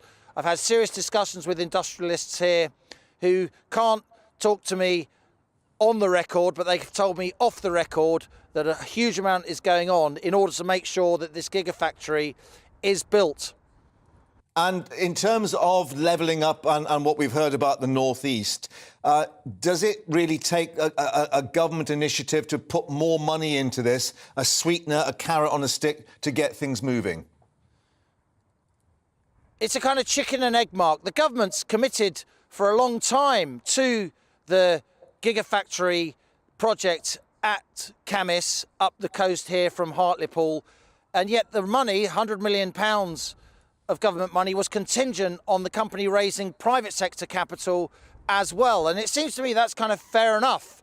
Why should the government be investing if there isn't a business case there, albeit a business case which can be tipped over the edge into action by that government money? I think partly British Volt have suffered because of the general economic environment. Of course, there's a lot of macroeconomic doubt around at the moment, geopolitical risk. We're talking about a huge amount of capital. And of course, that has political ramifications because that gigafactory has been seen as the kind of epicenter of Britain's green industrial revolution, driving car making across the region. And that's why Rishi Sunak is today jetting around different parts of the country. He's been in Morecambe in the northwest. Yeah. He's about to arrive in Hartlepool in the northeast, which is why we've driven down the coast from Blythe and Camis in order to talk to him, to talk to Ben Houchen, the Tees Valley Mayor, because clearly it's in these red wall seats that the next election will be decided. And this levelling up agenda, the government has to make sure it comes across as an actual reality rather than just a slogan. Indeed. And very quickly then, Liam, as you're explaining, in terms of electric car production, which is why these batteries are needed, that's why they need to produce the batteries there, as you're saying, rather than actually put them on ships. You know, they're heavy, they're expensive, and all the additional cost of sailing them in from Korea or Japan, for instance. Exactly right. You need to build the cars close to where the batteries are made because they're very heavy to transport and expensive until you actually put them in the cars. And if we are going to reach this target, which the government has, of legally banning the sale of new petrol and diesel cars by 2030, we're going to need an awful lot of electric cars here in the UK, and it would be much better if we made those cars rather than importing them. Well, we've got one battery gigafactory here in the UK. It's next to the Nissan plant in Sunderland, just up the road from here in Hartlepool. A lot of experts are telling me we need at least 4 or 5, maybe more, by 2030 if we're going to reach that target of banning new petrol and diesel cars.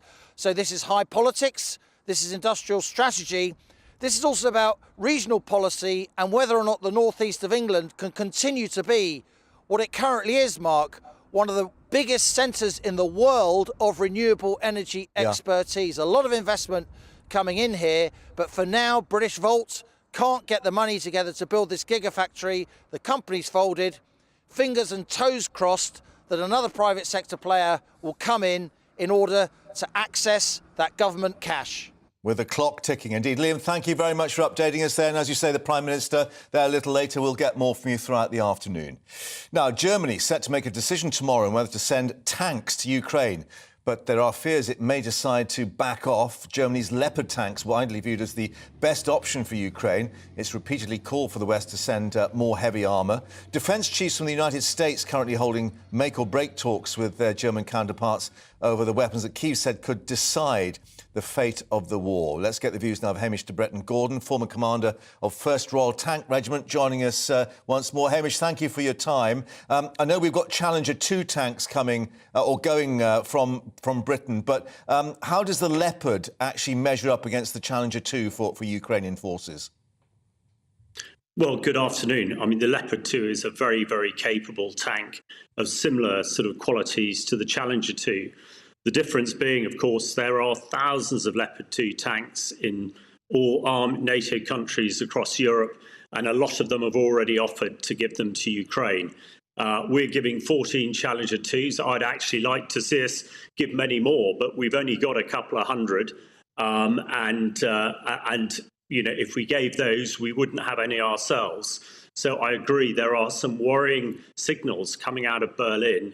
And the Germans are suggesting they would only allow Leopard's tanks to go into Ukraine if America produces some of its Abrams tanks. Yeah. Now, you know, the trouble with that is Abrams are not the tanks that Ukraine really needs. They're very difficult to support logistically. They have used different fuel, and they're very, very thirsty. So leopards have the key to unlock this war. Why are the Germans so reluctant? Is it because they're using so much Russian energy? Well, it's a really difficult question. I spoke to a lot of Russian media over the last 24 hours. Yeah. Of course, they're saying that it's the thoughts of the Second World War and what Hitler did, and they don't want to be overly aggressive. However, by not giving Ukraine these Leopard 2 tanks, they are in effect supporting another aggressive, murderous dictator. And they hold the key. And of course, if they don't give the Leopards to Ukraine to fight off the Russians, they might well have to do it themselves in future on their own borders. So it is key that they do forget about, well, one can't forget about the past, obviously, but to really make a difference, those Leopards, a couple of hundred of them, would be game changers in preventing the Russian offensive we're expecting, but more importantly, actually allowing the Ukrainians to push the Russians out of out of Ukraine by the summer. Yeah, as you say, sensitivities are abounding. But you mentioned there about the operations. Of course, the expectation is once the winter's finished and the spring comes through, that's when we may start to see this heavy armour being moved around. And I think the Ukrainians at the moment are having to deal with kit like, I think, Tu-62s from the 1960s, old Russian armour, which really won't be up to fending off the Russians. Well, that's absolutely right. I mean, the Russians have lost thousands and thousands of tanks. And the Western tanks vastly overmatch them because we can fire on the move and we can fight at night. There are plenty of Ukrainian tank crews who we could very quickly convert onto Challenger 2 and Leopard 2. And they could provide the shock action and the punch to be able to get behind the very static Russian forces. And once they've got behind them and cut the logistic lines, the Russians, I'm sure, would very quickly retreat out of Ukraine. So it is these tanks, predominantly Leopard 2s, because they're the only ones available in Europe in great numbers, that could really make the change here. And what I've also said in the media today, if the Germans aren't happy to give them directly to the Ukrainians, then give them to us, give them to the UK. We could then give all our Challenger 2s, and perhaps by also giving Leopard 2s from the British government, maybe that might get around some of the concerns that the Germans have. But we must get these tanks to the Ukrainians as soon as possible, whatever it takes. Hamish, thank you very much indeed for your time. And of course, we'll see what the German government decides a little later. Thank you very much indeed. Now, plenty of views coming in from you on the events of the day. Don't forget, you can get in touch at gbviews@gbnews.uk. Carol, first of all, in the inbox. I have to say, she says, it makes me really angry that the Southwest is never mentioned in the discussions about levelling up monies. No doubt we aren't getting any, despite having some of the most deprived areas in the country, which I think perhaps many people would agree with. Of course, particular transport problems down in the West Country.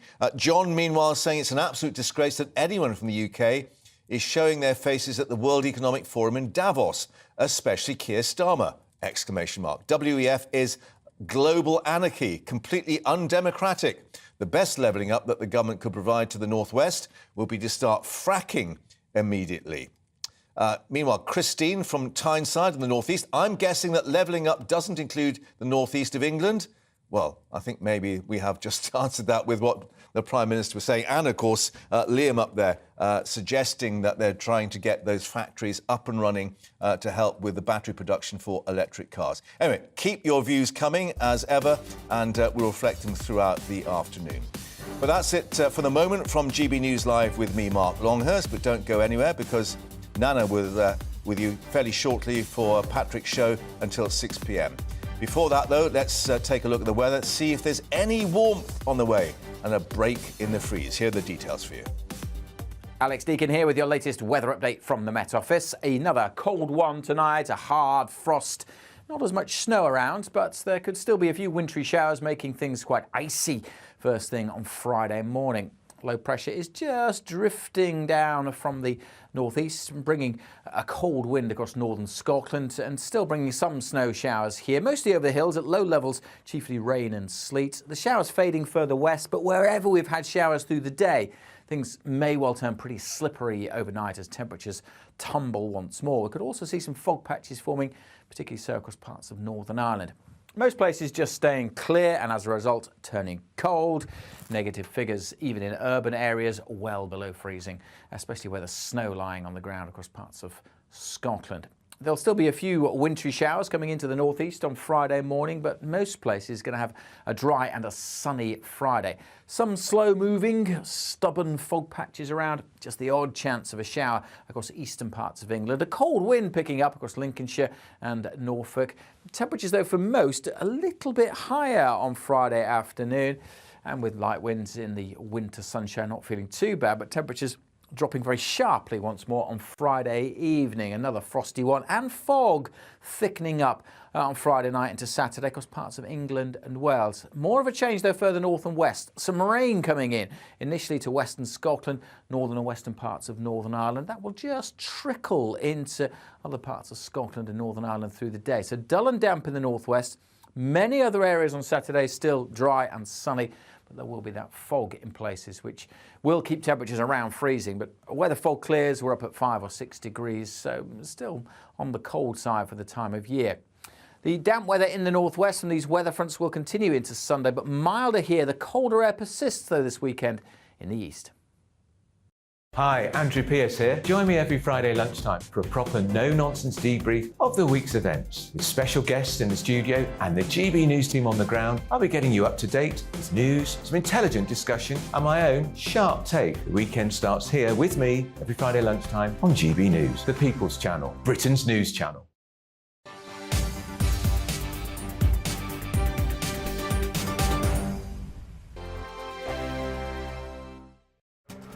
This year on GB News, we've got brand new members in the family.